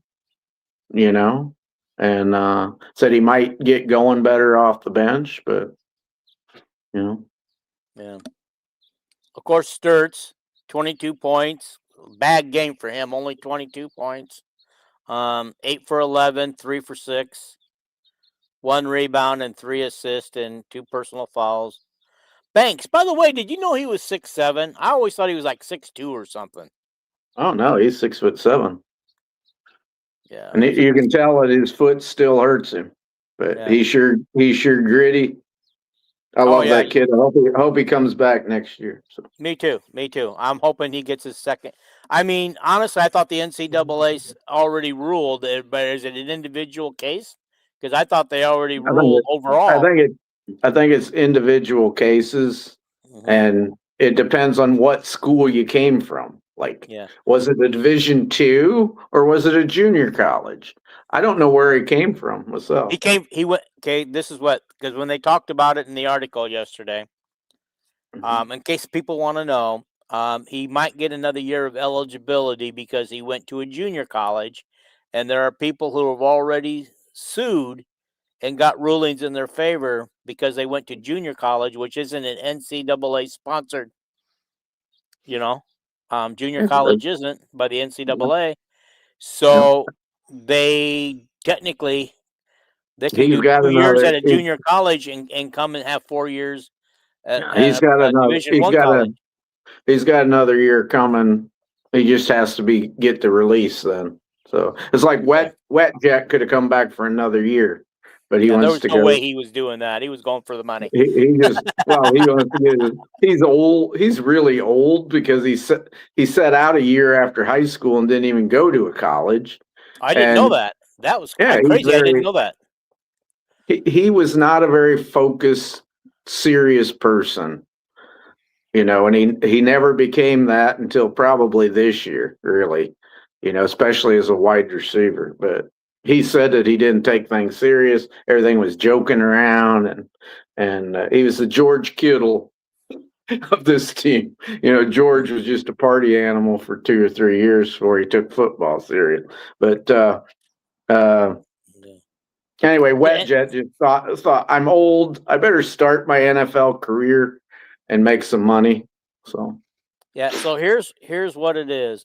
He did a year at junior college. Banks did a year at Northwest Missouri. That's right. That's where they came from, right? Northwest or Northeast, which is Division 2 or 3, right? But NCAA sponsored, so that counts against him. 1 year at Drake, and now his year at Iowa. There's his 4 years of eligibility. He's got another year coming. He has another year coming if because everybody else is getting it. He should too. I think it's just a formality. Yeah. And every player, we have to put this into the equation, how does he like it at Iowa? And then he's good enough that he could get paid to go someplace else. We all know that. We all know that Alvaro could make money and go someplace else. He's making really good money at Iowa now. But whether Iowa has that money this year to pay him again, because they took money from football to afford Sturts and all these transfers. And they don't have that money from football this year unless donors step up. So does Kirk, when they take the money from football, does he have to okay that, or he has no say? That's up to Beth. And I'm sure when Beth hired the best coach, her number one coach and one of the best coaches in the country, which I keep explaining all the time, when you get a new coach in football, like what Purdue did last year, the coach, when they're hired, they go, okay, this is what I want in salary. You got to meet their salary demands if you really want them. And the other demand you have to make is the football coach is going to say, well, I want another 20 million in NIL. And the basketball coach, I'm sure Ben said, hey, yeah, I can get Ben at Sturts, but you don't have you only have one scholarship guy. We had 0 scholarship guys coming back. He had to talk Cooper Koch into coming back. But he said, he probably told him I'd need 8 million more in NIL because, these guys like Hausen and Alvaro Fulgaris was a high price player, and Sturt's better been a high price player, and Koch, I'm sure he got some good money, because the basketball pay per player is way higher. Like 7-foot players out of high school now are the assistant coach on TV the other night. He said they get between $3 and $5 million. So I doubt we're going to find ourselves a 7-footer anytime soon. all these fans all the time, whether they're on podcasts or on the internet, say, "Well, how come Ben don't go get some 7-footers?" Not that easy, is it? Not when they cost that kind of money. I mean, I don't know about you, but I don't have $3 million laying around. But okay. Anyway, that's the way it is.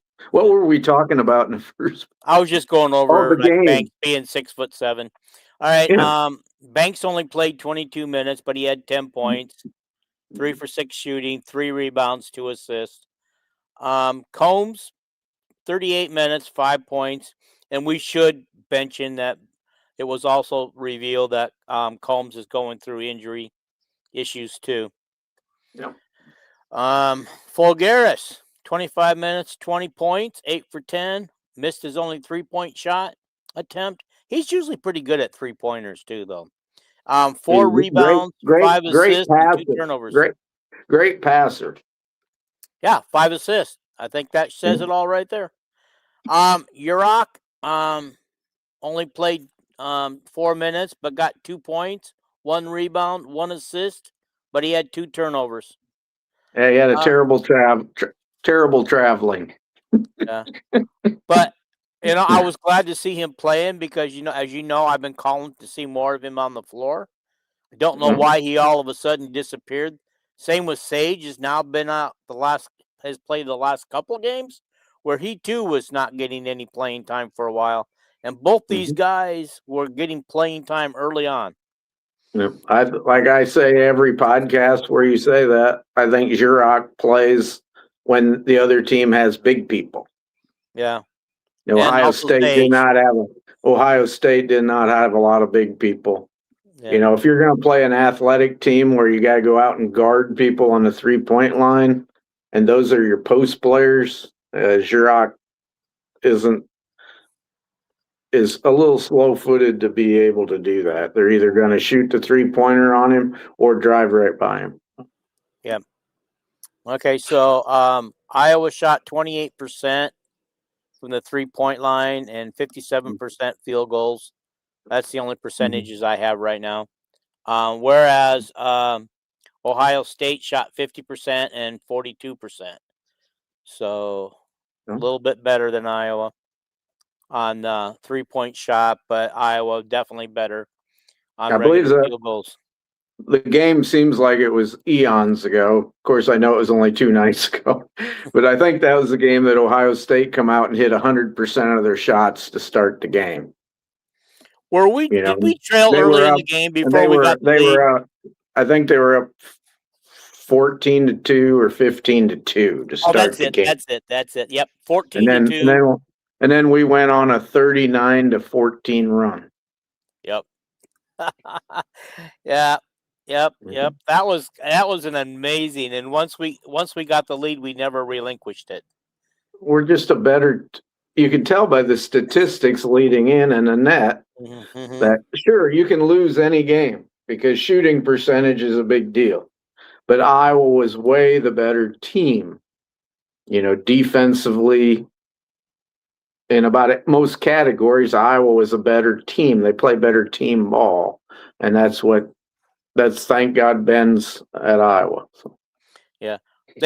Ohio State went 10 deep. They went 10 deep? No, 9 deep.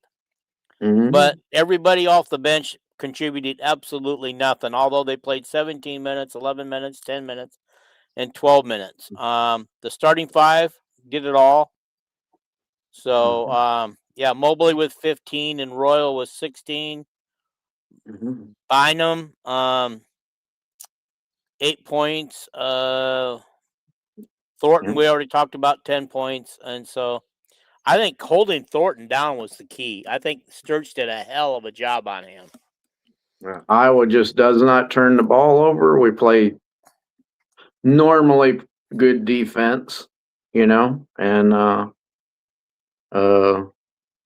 that's the way things go, Yeah. But, okay. So yeah. And we got to say that Ohio State, one of their real good players, was injured and couldn't play. Yeah, but 2 of them were coming back from being injured and sick, and so I don't know that they were playing 100%. Turnovers, we only had 7. They had 11. 7 turnovers. It's just like we averaged 9 for the season, and I'm sitting here, boy, 7 turnovers is great. Then we're only averaging 9 for the season, so we're pretty great every year, every game. It's like. Okay, we already mentioned this, but shall we? I'm going to put it up there for Hackwell. Iowa women, 12-0 when Strimolo starts. Hack, you missed the early part of the podcast when we said this is for you, Jason. Yeah, I said this is for Jason Hackwell. We are still undefeated with Strimolo and then I said she had a double-double with 11 assists, a career high. So she had a little trouble. She's a good defensive player, but boy, she could not guard them girls trying to go into the hoop. They were so quick. Oh my God, that Destiny Jackson and the other ones. We all know Guyton's a real quick player and everything. And Guyton came out. She came out with fire coming out of her nose. I think she scored 5 points right off. And, yeah, but she did miss her first 3-point attempt, which the announcers got wrong, because I remember her taking that 3-point shot and missing during our 10-0 start. And later on, when she did hit a 3-point, the announcer goes, "There, she got her first attempt. She shot her first attempt or something like that and made it." I was kind of confused at the beginning which one she was. She was number 1, I believe. I don't remember what number she is, but she threw me off because this game she wore goggles. Yeah, and she's the other time, goggles in every game. You never know what her hair is going to look like. Sometimes it's multicolored. Sometimes she's like Hannah Stolke. It's different all the time. But so I'm not sure that shot that was missed in that front was really her. Because at first I thought there's Miss Guyton, and then she drove and made a shot, and I looked, that ain't the girl I thought was Miss Guyton. This Guyton's got goggles on tonight, so that threw me off, Yeah, Guyton was number 1. And then she hit a really long 3-pointer when the clock was running down, and I thought, Chit Chat, get out on her. And she hit one of them Caitlin Clark 3-pointers from about 25, 26 feet. Right when the time clock was running down. Well, thanks, Coach, for steering it back to women's. We got to get back to the men. We only talked about women for an hour and a half, so yeah. The men don't get as much, I guess, time. Yeah, we should point out that the men have won their 20th game of the season, first time since 2022. I didn't realize it had been that long. Do we have 10 Big Ten wins or 11? We have. I think we have 10. I think we have 10 also. Yeah, because it guaranteed us a winning record in the Big Ten, which all these dumbasses, they go, "Oh, I was on the bubble." I go, "We ain't on no bubble." Yeah. Oh, who the hell says we're on a bubble? We have a net ranking of 25, and if we win one game out of these last 4, we're gonna have a 10-8 record in the Big Ten. That gets you in the NCAA tournament, And the only thing we could have done that would hurt our net, even is to lose at Penn State, a bad team. Okay, but here's something I want to point out. We haven't guaranteed a winning record yet. We beat Penn State, then we have a winning record. Otherwise, we could still finish 10-10. There's only 18 games, isn't there? No, for the men, they're 20. Okay, so maybe we have 11 wins. No, we're 10-7. We're 10-7 with 3 games to go.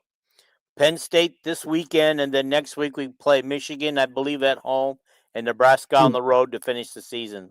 I thought I looked at it before the Ohio State game, and I thought that win, if we won that game, it'd give us a winning record, but I was wrong. Guys, I just had a spider crawl up my arm. Lucky guy.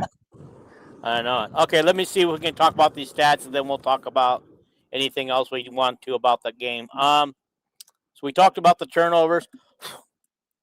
Fouls were 17-19, so we had more fouls than they did. Our largest lead was 23. Their largest lead was 12. We led 74% of the game. They led 18% of the game, which was all in that first quarter, I believe. Sturt's got to sit for 1 minute and 40 seconds. Yeah. Everybody's like shocked, including the announcers. Oh, he's actually going to the bench. Well, the game is in hand. Yeah. Doesn't hurt. Does it? Like, when we play Michigan, it's going to be senior day for the men's basketball team. Oh, Does God. it really feel like senior day when we only had them for this year? Yeah, because to me, he's like a basketball god already. It's like I listened to Legends and Listeners, and Dr. Man. He just said, "Oh, there's 4 point guards in my lifetime," and I don't even know if Doctorman was alive when. Well, he would have been alive when Ronnie Lester, but I bet he don't remember him. You know, he said there's 4 point guards in Iowa history that he named. I'd have said there's 5 real point guards. You know, B.J. Dean, Woolridge, Sturts, and Lester, and he said there's really only 2 point guards. Ronnie Lester and Sturts, and that is exactly right. Doctorman got something right in basketball. I was real proud of him. So. He's a football expert, but there isn't very many good basketball analysis. You know, I think what's that young guy for Chad? What's his name? Tyler Tatchman. He is really good. Yeah, I like him, and he comes from Indiana, so he comes with a neutral, unbiased opinion. He's one of the, really few guys. You know, Kager don't give his opinion very much. He just reports what inside information, stuff like that. But Tashman, when they talk about basketball, I listen to what he says. He's very, very good. And I'll also, go ahead. I've got a question. I hate to interrupt you, but Jay Henning, I don't remember this. Was Jess Settles on the last Sweet 16 team we had? Yep, that was his 6th year. Yeah, and was that the year that the Murray twins' dad was on there too? Right, on that team. I don't know. No, he wasn't. He wasn't on that team? I can name you the players. Dean Oliver. Dean Oliver was a sophomore. Lursman was a senior point guard. McCausland at off guard. They had that. What was his name? Jay Bauer or something? I don't remember name. Jason Bauer was a former walk-on that was a good player in the guard court. They had it was a very deep team with Settles and J.R. Koch. Guy Rucker might have led the team in scoring. Joey Range was a great freshman, his only year at Iowa.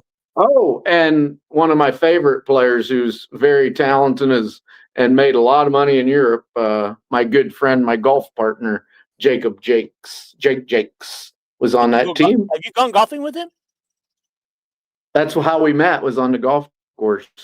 Really? I was in a threesome and ahead of him, threesome in golf terms.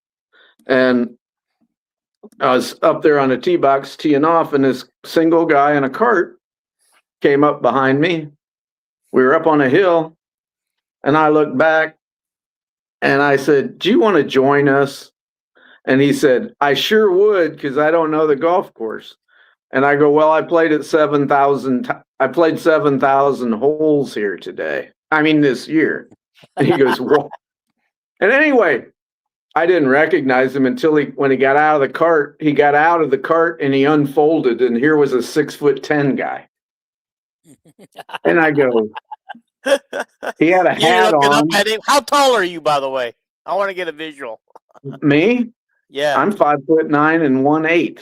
Okay. You gotta get that 1/8 in there, huh? Most people wouldn't know this shit, but I turned and he had a hat on, but I looked close at his face and I go, "I know you." He goes, "You do not." I go, "Yeah." I go, "You're the guy that changed his name in high school." And I said, "You're Ed Hightower's favorite player." And he bent over laughing because Ed Hightower gave him technicals about every time. Ed Hightower hated him. And I go, "You're Jake Jakes." Jake Jakes. And he goes, "Yes, I am." Yeah. And he had just retired. He had just retired from European basketball, come back, had a nice wife, and he was in Cedar Rapids, and he just bought his new ping irons. They were real long because he was so tall. And I became his caddy that day. Oh, wow. And he played really good. He was kind of new at golf, but he's a natural. Hand-eye coordination is golf. You're a basketball player, you have hand-eye coordination. If you're a good hitter in baseball, you have hand-eye coordination. We were standing on one little par 3 uphill, and he got to listening to me what to hit. We were standing there, and I said the holes. When we drove by, I seen the holes in the back, and I said it's only 118 yards right to that hole. And I said, whatever club you hit 118 yards. And he said, sandwich. And I thought, God, I hit my sandwich, like 58-degree sandwich. I hit it about 85 yards. And he put it like a foot from the hole and right behind the hole. And we walk up there, and he said, you get all the credit, because he said, I would have never hit a sandwich on this hole. He said I'd have been 20 yards behind the hole. But anyway, I better quit talking. And Jake has a bunch of tall boys. He lives in Des Moines now. Okay, and cool. He said he'd get on. He said he'd get on with us during basketball season. But maybe we should actually still try to do that. And he's very good friends. Get him on with McCausland? Can we get him on with McCausland? I don't know. They're teammates, Nobody right? told me. Well, yeah, but he's real good friends with Craftston. Yeah, but I mentioned already said he didn't want to come back on. He did? Okay. Yeah. I said to Craftston, we were talking about, he posts about golf all the time. And I said, I play golf with Jake Jakes and Mark Gannon. And he goes, Jake Jakes is the nicest guy I ever met. And I go, yes, he is. They play in like charity events for cancer, or come back to Iowa City once in a while and play in like Tyler Sash's tournament and stuff like that. Okay. Anyway, before we move back on to what we're supposed to be talking about, let me tell you my Kent McCausland story, how I met him. I know, in an elevator or something, right? No, I met him at the UCLA football game out at Pasadena.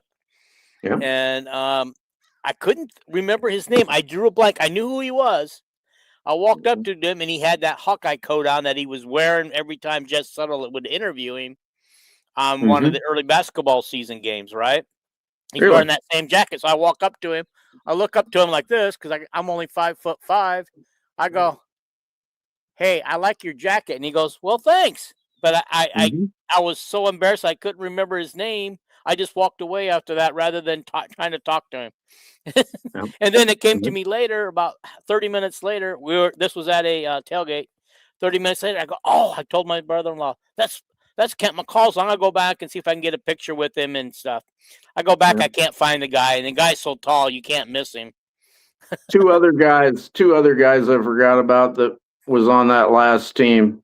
Sam Oakey, but he broke his hand or something and didn't hardly play during the year. Great player from Wisconsin, transferred. And the other one was I was trying to think who was in Joey Range's recruiting class, and one of them was his teammate from Galesburg, Rod Thompson, who didn't play a lot that first year, like a 6'6" forward guy, and he ended up playing the rest of his career for Alford. Alford kicked Range off the team because he didn't like him. But I didn't know Alford actually kept any of the guys. Okay. Right. Jake's played for him. Yeah. And Dean Oliver. Yeah. Rick, who was actually at last night's game, because he sent me a picture from there, and we conversed a little bit. He has a thing here. Sorry, guys, it's so dark on here. I'm having a hard time seeing everything. Said Clark year 1 was 20-10, 11-8, Big Ten. Year 2, 24-8, 14-4. Jensen year 1, 23-12, 10-8, and currently 23-5 and 14-3. Remember, Caitlin bowed out of the first NCAA tournament, losing to UConn. Yeah, I don't remember if did we make the Sweet 16 her first year. That was a COVID year. Yeah. I think UConn. We made the Sweet 16 her first year. I'm pretty sure. I think so too. The second year we bowed out in the round of 32, and then the next 2 years are history. We went to the Final Four. championship game. Championship game. Yeah. Yep. Championship game 2 years in a row. Now I want to say we went to the championship game and won. That's next goal. I think, you know what? I think Jensen's crew's going to do it in the next few years. It's possible, especially if Gino retires. Like some people say this is his last year. Caitlin was predicting it last year and it didn't come true. Okay. Let's talk about, we're starting to run out of time, so let's just skip to the preview of the Penn State game. Penn State is 11-17. We always shortchange the man every podcast. Yeah. We do, because the women are more popular right now, I guess. Anyway. With Dean anyway. But. Yeah. 11 a.m. Saturday on BTN. Okay. 11-17. They're coming off a bye week. We seem to get the teams coming off a bye week a lot. Haven't played a game since February 21st when they lost. They're 1-7 in Big Ten play at home. They score 75 points really on offense. They shoot 46.7%. They're 31% from the 3-point line. On defense, they give up almost 80 points a game, 79.5. And they're allowing their people they play 49.8%, almost 50% field goal, which is a lot. 38.6 3-point shooting. They pull down just about 30 rebounds a game. Iowa leads the series 35-21. The Lions are 5-10 against Iowa at home. And they have won 3 straight against Iowa at home. I'd expect about 2,000 people there. And the Penn State, I don't think is a very big team, but they're a battling team. And they usually battle and lose. And I think that's what they'll do. And you know what? Do you think Matt Campbell comes out at halftime and says, "Let's kick Iowa's ass" or "fuck Iowa"? Which coach did that? What new coach did that at a Big Ten school? Well, Signetti. Michigan State. Yeah. It was Michigan State coach. Who I thought he kind of liked Iowa a little bit, but to come out and say "fuck Iowa," The Michigan State coach. Okay, I think it was. Oh, wait a minute. Maybe it wasn't the basketball. I know the Iowa State fans. They were chanting that. Yeah, and that's what the Iowa State coach is the one that said "fuck Iowa." What's that? And then. Before the new Iowa State coach came out, the fans were chanting "fuck Iowa" the whole game. Oh yeah. Pennington is not the Iowa State coach. Rogers. If Fitzgerald at Michigan State would have came out and said anything, he'd have just talked about Michigan. He wouldn't have talked about Iowa. Yeah. No. I got it. It was Rogers at Iowa State. Yep, that's it. Okay. Signetti ran down Purdue, Michigan, and Ohio State on his first time at the basketball microphone. Okay. All righty. Rick says if Iowa beats Wisconsin and goes 2-1 in the Big Ten tournament, then loses in the national championship game, they will be the Clark's third team at 31-7. They will tie Clark's team at third team at 31-7. Yeah. Well, if he's talking about the men, he's talking about the women. The women. Oh, yeah. Because he went to the women's game last night. Yeah, I keep watching all these national teams, watching LSU play, and I watched LSU and Tennessee last night. And by the way, the whole Tennessee team's going to be in a transfer portal. I'd take a couple of them girls. Why because the coach got fired or something? I guess it's kind of player abuse. One player already player that's really good already just walked off the team, and but anyway, what I was going to say, watching Tennessee and LSU, you talk about a bunch of athletes, and LSU's got a bunch of Greyhound athletes that don't even get to play. It's like, how the hell do you guard them? It's so I hope Iowa gets to the national championship game or wins it, but we shall see. All right. Well, anyway, Penn State has 3 people to watch out for. Freddie Dillon, 3.9 points a game. Caden Mingo, 13.9 points a game. And I like him.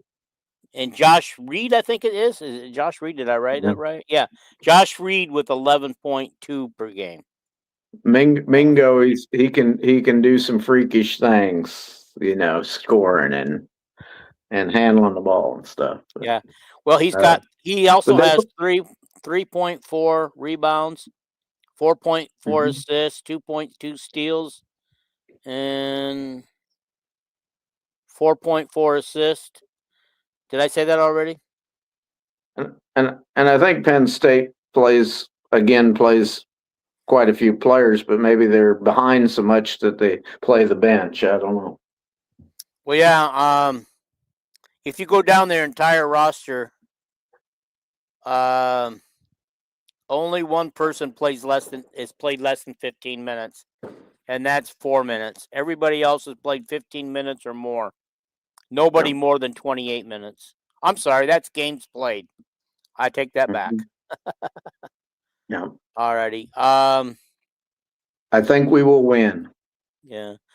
I think so, but I just don't want us to go in there and, as I always use the thing, playing to their level, because I feel like we have done that in the past against these teams.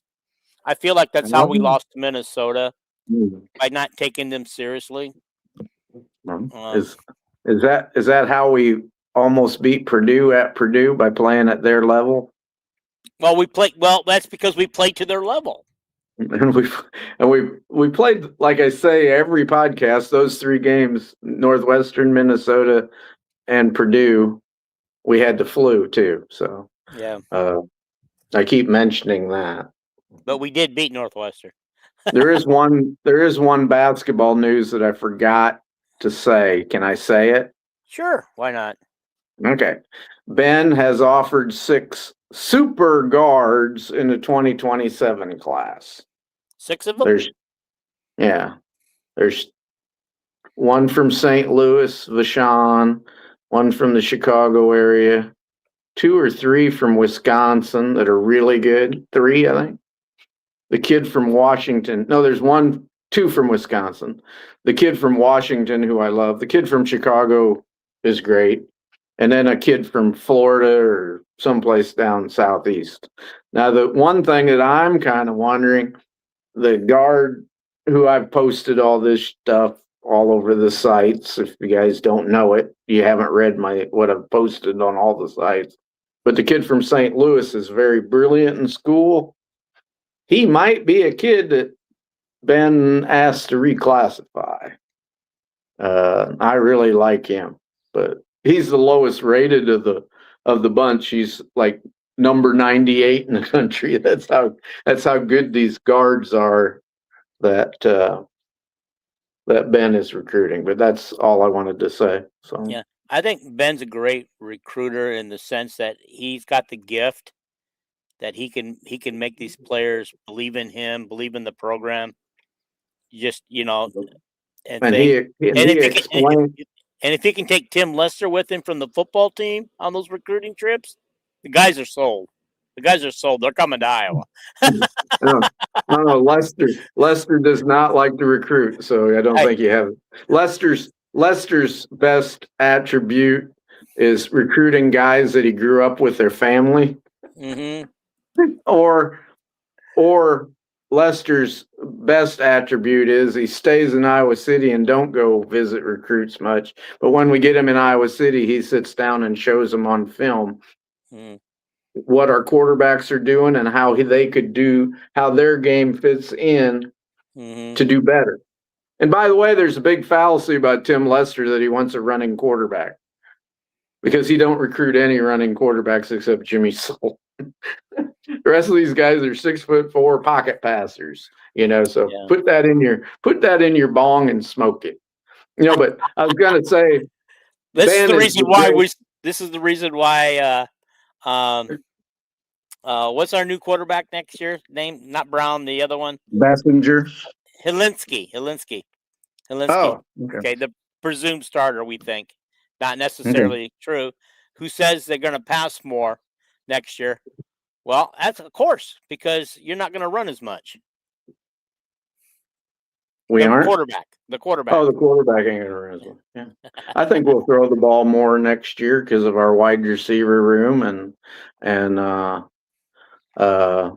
I don't think there'll be a drop off in the offensive line at all as far as that goes. And by the way, they ran into Omar Young at the draft, and Doctorman talked to him, and Omar Young. By the way, the new running backs coach supposed to be named really shortly, I guess. Anyway, the spring practice starts really shortly, in about 2 weeks. Well, yeah, but anyway, Omar said how great the running back room's going to be next year. He was involved in identifying L.J. Phillips, the transfer, and he just said and he said the guy that you guys ain't talking about that just has to put on a little more weight is the walk-on, Braden Jackson, Fred Jackson's boy. He was a true freshman walk-on this year. So, and he said Brevin Dahl, if he gets healthy, Who talked to him? Doctorman's the only guy at the NFL Combine. Yeah, and he's there. Oh, I was going to say for the Raiders now, right? Is that where he's at? He's at the Raiders, yeah. Okay. And then he talked about Miles Taylor was at Nebraska for 1 month, and now he's with the Baltimore Ravens, I think, with Minter, the new coach. The thing I want to point out about Ben is Ben does everything. Tireless recruiter. And again, he does what Lester does. He sits down with the guys and shows them on his iPad or whatever how they fit in and how he coaches point guards. And hopefully he has Brad Stevens call the recruit and tells them that McCollum's the best point guard coach in the country, so. Well, and then obviously, if they look at Sturtz, what Sturtz has done from Division II to Drake to Iowa, no problem. A point guard's got to want to come, especially if Sturtz gets drafted in the round 1 like everybody thinks he will. Yeah, and then McCollum said that he's never had a tall point guard like Sturtz before. So you might have, he might recruit a bunch of 6'1" point guards that are really fast, unguardable. I don't know, but he wants them to shoot. You got to be able to shoot. Everybody on his team, he wants them to be able to shoot 3-pointers. So. Right. Well, in conclusion, we kind of screwed the men over. We didn't get a lot done on the men today, but we kind of gave the general review. As Kelvin said earlier, that game seems like eons ago, but it was less than 48 hours ago. Rick says, in conclusion, Clark won the Big Ten Player of the Year, her second year. If this team matches or betters them, is Jensen the Big Ten Coach of the Year? Enjoy the day. Rick, I think we already kind of answered it. If you can go back to the beginning of the podcast, or I'll just tell you what we talked about. I'll find send you out a private message. You'll find out on Monday before any tournaments start who the Big Ten Coach of the Year is, and it'll probably be the Minnesota coach. Yeah. Hear me? The UCLA. My phone just rang. It'll either be the Minnesota coach or UCLA coach for the most part, with the Maryland coach and Jan Jensen in the running, I think. Yeah. Okay. One more thing. Are the women's brackets revealed Sunday or Monday? For the Big Ten? For the Big Ten, yeah. Well, we'll have them figured out before then, but they'll be those games on Sunday, so they probably won't be let out until, well, maybe Sunday night. I don't know. Yeah, I don't know if Sunday there's any Sunday night games, but Yeah. Okay. So, people, we plan to podcast Sunday, no matter what, because we'll have two games again, a men and a women's to cover. But we hope to have the bracket so we can kind of like talk about the bracketing, and so because that's always kind of fun. So, stay tuned for 7 yeah. p.m. Sunday night for our next episode, I hope and I we'll don't have. let, I hope I don't let you down and I'm available Sunday night. I'm not sure, but we'll talk Okay. before then. I'll have to beg Kyle. Hey, he's not going to be here. I I need try him. to, I've never let you down not being available, but you know, it's possible, that Well, Sunday night I might not be. okay, that's fine. Yeah. We'll beg somebody to come on. Alrighty. Or Well, I'll just do it myself. They'll obviously be better than me. So, You do a good job. That's why we invite you back every episode. and by the right, way, guys. I want to fix something that I said. I said, that last year Stremolo averaged 4 turnovers a game. And then somebody pointed out that no, she averaged 1.5, which it was 1.6 a game, but she only played 12 minutes a game. Mm-hmm. That comes that's out still to quite 4. high, yeah. That comes out to 4 if you do math. Yeah. 3 times 1.6 is actually 4.8 because 12 minutes is only 1/3 of a game. That's what I was. Love. Yeah. When I talk about what a person averages, I'm not talking about, a freshman that, that over a 40-minute or a 38-minute period anyway, not, limited. Guys, when you talk to Calvin or leave comments or anything, come with your facts because Calvin will double check them to prove you wrong. It was a fact that it was somebody commented it was 1.5 turnovers a game, and that is a fact. But she only averages like 13. Last year, she didn't play that much. She only averaged like 12, 15 minutes a game. So it computes to a way worse turnover rate than what she has. What, per game says, so. Anyway, well, guys, we done. We're gonna say goodbye. Thank you for watching. Please hit that subscription button right now while it's right there in front of you. Hit the like button. That's really super important. But do it all and then share it. And then if you want to leave some comments, since we're not going to be live anymore after this in a second, leave some comments and I'll come on and we'll discuss whatever you want to talk about. Share the damn thing. Share it out. Please share it out. Tell your friends about this very entertaining duo. And all I tell you is share it out to the other podcasters and media people that you guys like. Show them that they got some real competition. I share it. I share it to a bunch of podcasters, and about all of them show that they at least opened up that they seen that I sent it to them. Yeah. Most of them are so busy covering the Hawkeyes, they don't have time. I understand that. They don't have Some time. of them do daily podcasts, and I don't expect, and I'm a nobody, I don't expect, but maybe they do listen once in a while. Yeah, it'd be nice. All right, guys. Thank you for watching, and we'll see you Sunday night. Hawks out.